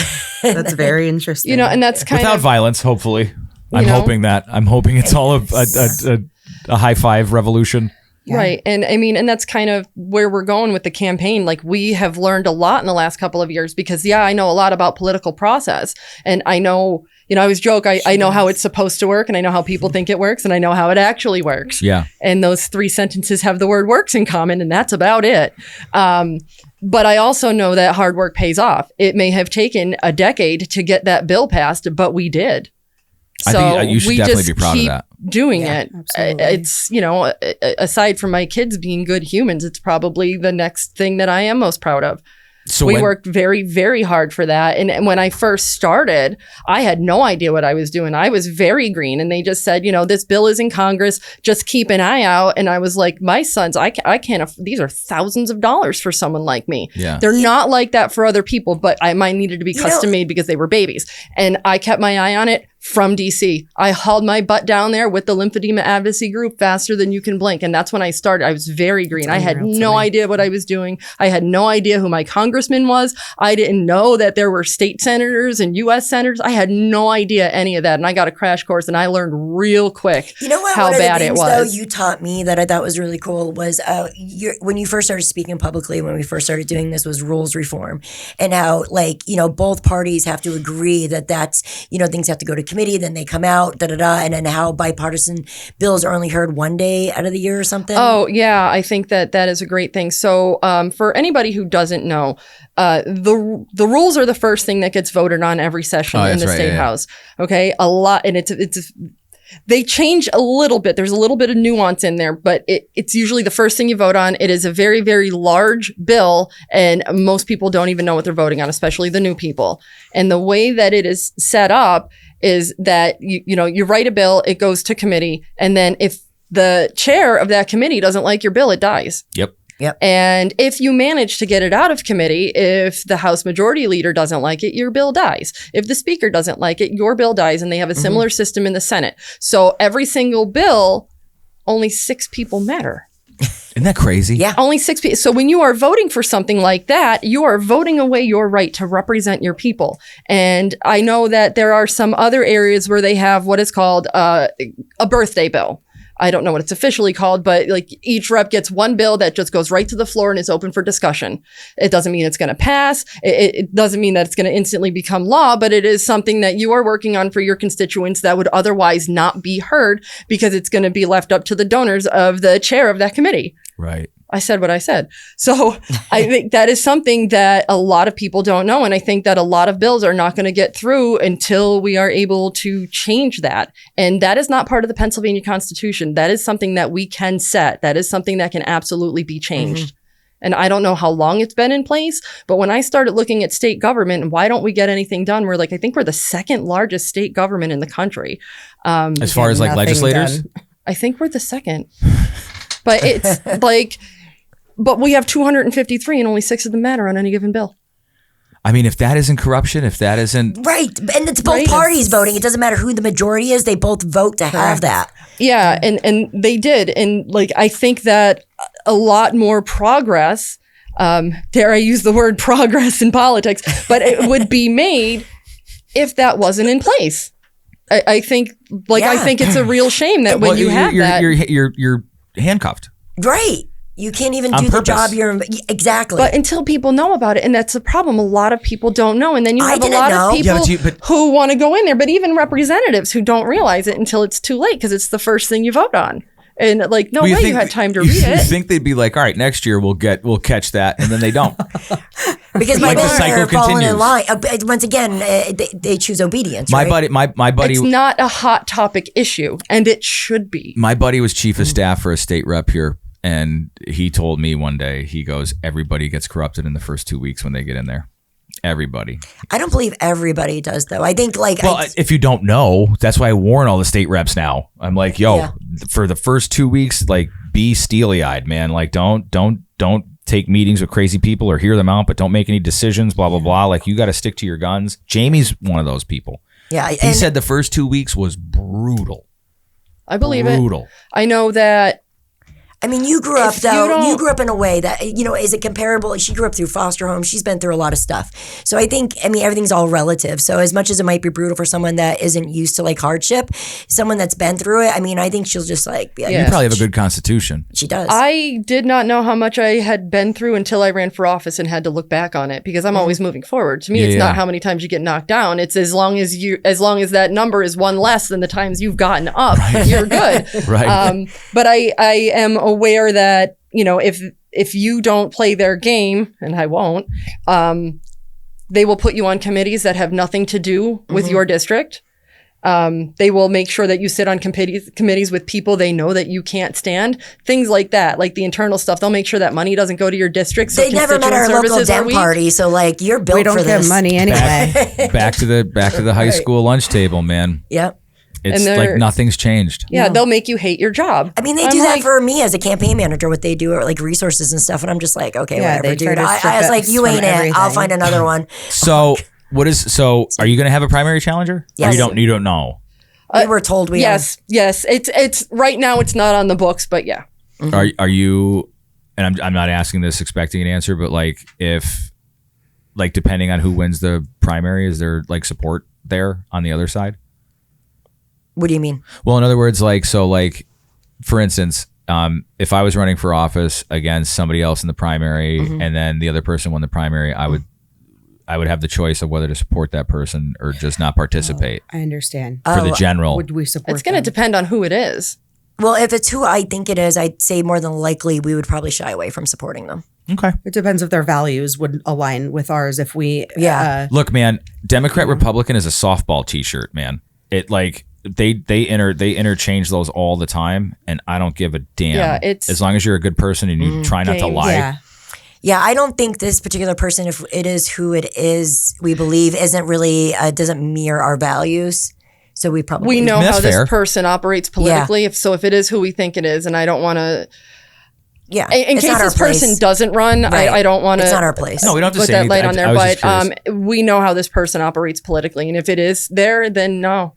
No, There, I don't. they Who am tried I- who using am- their position to get out of like legal Stuff, trouble yeah. and stuff. Like it's a whole thing. Well, I mean, like the uphill battle is that you have to convince Republicans and Democrats because it's not a sure thing that you're going to get all the Democrat votes, or if you're a Republican, you're going to get all the Republican votes. You got to get Right. people to come to your side in Right. some way. I think the data centers, if fighting those is it's almost like the perfect storm. Yeah, my likely For- Republican opponent was funded by a lot of energy companies, so Yes. we know where she stands. Yeah, you know, She doesn't need to say it. Fern will work incredibly hard, so we'll work on getting. I don't doubt that. getting those votes in the primary that we need. And if anybody likes what we had to say here and wants Yes. to reach out to our campaign, They can, and I think that I've more than proven that I am willing to talk to everybody, and I do. Yeah, and so I, the way they would reach out to us though would be through the website or Facebook Messenger. She has a Facebook page for state rep. They can message us through there if they want Okay. to volunteer. If you want to donate, Is that all on the website? it's all on the Yeah. website. It's Can you donate from the website? yes, can. there's a donate button. Yeah. yes, and we also have like a PO box for people that are old school want to mail checks. You know what I mean? So that's all good. But you could go right to the website. You could just type in Fern Lear. It will pop up. It's Vote for Fern. Vote Fern for people. You know what? yeah. Because I have a sense of humor and I thought it was funny, we bought the domain learnaboutfern.com. Yes. Why don't you do that? I do have it. You can go there and it will forward you to my website. Yes. You can go to learnaboutfern.com. Why don't you have a tab or a section on love your that. website that says Learn About Fern? We do. Oh, perfect. Yeah. This is great. Yeah. So like you could go there. We also have Meatball on there, which is my neighbor's. Oh, our mascot. Yeah, my neighbor's dog was going to get put down. It wasn't her dog originally. She went and adopted it. Okay. And it's so cute. It's this little. I didn't know we're hopping into Where puppy that was- euthanasia right now, but let's go. Listen, No, but it no, didn't we get put saved down. them. She saved him. And saved it her. looks like the head is as big as a Roddy, Yeah. but the body's like that of a pug. And it's so cute. And like that's our mascot. It goes to the polls with us. She goes to the polls. She yeah, went to she Choo goes. Choo. And she's on our website and you can like hit her nose and you donate like $1. It's super cute. That's This the most is- pivotal part of this I conversation. just want to thank you guys Corniness all. doesn't end. I want to thank you all for letting me feel like I was part of the view. Oh, I'm kidding. Oh my are God. so Yeah, welcome. I'm glad you added. Just kidding. I don't Yeah, watch that we show. don't like the view. Oh, that's the show that you watch if you have a bunch of rotten fruit and don't care about your TV. Like Dude, that's what like you- what's on the doctor's office TV. I was just gonna say it's on the Yeah. doctor's office. that's they got rid of daytime soaps. Now they're pumping in this mentally ill stuff into the doctor's offices, and you're like, just put on cartoons. Like all I want to do is watch like 80s cartoons. Yes. That'd be great. It's so Fern for PA, Vote Fern for vote the for number 4 PA. number 4 PA. Go to learnaboutfern.com. And then Hannah and Shannon. yeah. I'm sorry I said your name wrong earlier. I forgive you. Well, I didn't know you guys until you walked in the door. So That's true. Thanks for letting what- us are come you- in here and talk. Are you doing anything outside of them, or like that you're trying to advocate for, or have anybody? She's on our campaign team. I mean, she's a Yep. pivotal part of the campaign. For Are you doing Fern. media and stuff? Yeah, just for Fern right now. Yeah. Okay. All right. And you're terrifying. Like, Love that for me. You're welcome. Yeah. I'm well, like, I whatever mean, you're gonna do, hit her with good energy, or else it's gonna Oh, be yeah. big trouble. Yeah. No. I mean, like, no. We're always looking for volunteers, though. I mean, like, we have other groups that we do other stuff in the community as well. You know what I mean? Like from food drives to clothing drives to any families in need. I mean, like, we're really just trying to fill in the gaps here during the hard times. So Yeah. If you win the primary, you want to come back? Sure. Okay. Sure. yeah, invite us back whenever. Yeah. Even if you just want her, I could sit over there. Where Hannah and Shannon will sit in the corner. I don't see any scenario where you're quiet. It happens. It really does. It when we're at happens. galas, but you're passionate and you have a wealth of information too, which is valuable. And I think, and I'm happy that all three of you are here and we don't necessarily align everywhere, but I think that's important. And I will note that I do have a diverse team and diverse in their views. I do not surround myself with yes men. I do not live in a bubble. Right. And I welcome that. Like, even if, you like most of what I have to say and you want to be involved, like, it's okay to disagree because you're not going to align 100% with everybody, but I will listen to you and I will hear your point of view. And, That's true. Presented with certain facts, Shannon's that's how our people no-man. change minds sometimes. I am the no-man. I'm assuming that your primary challenger or your general challenger can't say that. Can't say that you're willing to listen. I just don't see it. I think all this politics stuff is like, it's going to take a sea change to get people out of these gullies that they're in of team red or team blue. And look, I don't know. I don't even know where we differ ideologically, but I'm grateful to sit and talk with all of you. No, thank you for having me. I really appreciate you taking the time. Isn't it funny though? Like, so we didn't find any points of contention where we disagreed, but you assume that because we're on two separate parties. Well, in my experience, you have to preface it. You have to start off at the beginning going like, I'm not going to give you shit. I just want to hear what you're trying to say, and I'll push back on things. I'll ask questions, but like, this isn't like, today was not about like, I did an episode with my buddy and I just kind of went hard at him because he was breaking my balls on social media for months. And he's like, I should come on. And like, I went at him hard. And then when we were done, he's like, yo, could we do this again? And I'm like, are you kidding me? Like, you want to do this again? He's like, yes, as soon as I get back. And I was like, all right.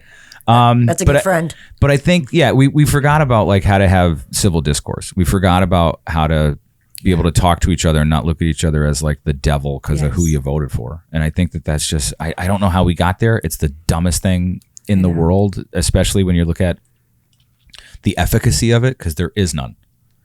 Right. When everybody's not talking to each other, as you can see, it seems like it's getting worse. It does, but those are the loudest people. Like, what I find when I'm having one-on-one conversations, that's really not the majority.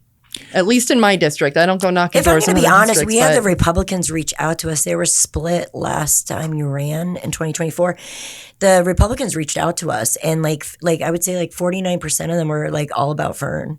We haven't had any issues like at all. Like when we say we're all inclusive, like we want everyone's perspective. Like, I just think that word, the moment everybody hears that word, it's almost like like, what does that mean? Like, what is inclusive? It means everybody deserves a seat at the table, man. Like, I agree with that. Right? Like, so like, but the Republicans felt like they were able to come and talk to Fern, and they did. That we hosted meetings with them and we stayed in communication with them. They asked me to come, and they said they couldn't talk to their party. It was weird. Right.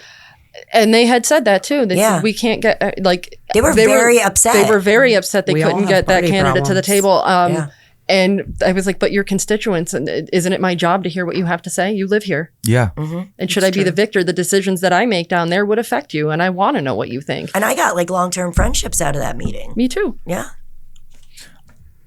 Let's hope that moving forward, that hopefully this is a good brain virus that starts to infect other people about just talking. And I think, once I heard it was 3 women, I was like, oh no, I'm in big trouble. And I think I did all right. And you did great. You did great. I'm happy you guys didn't really gang up on me. No way. We weren't here for that. We were here for discussion. No, I'm just going back to the way everything used to feel. And this stuff like this should happen more and more. I agree. And more often. Thank you for giving us the space. Yeah, you're welcome to reach out to us whenever if you want like us to come up and talk about whatever, shoot the shit. Like honestly, we're really accessible. Hey, and I shoot video too. I'm not asking for anything. I'm just saying like every now and again I might be curious and be like, what's going on down there? Maybe I'll follow you around for an afternoon. Yeah, sure. And see what's going on. I haven't had a stalker ever. No, I'm kidding. I'm just kidding. I'm too lazy to stalk anybody. Trust me. Fern, Hannah, Shannon, thank you so much. It was a great time. Hope you had fun. We did. Thank you so much for having us. I really appreciate it. Yay, we're done.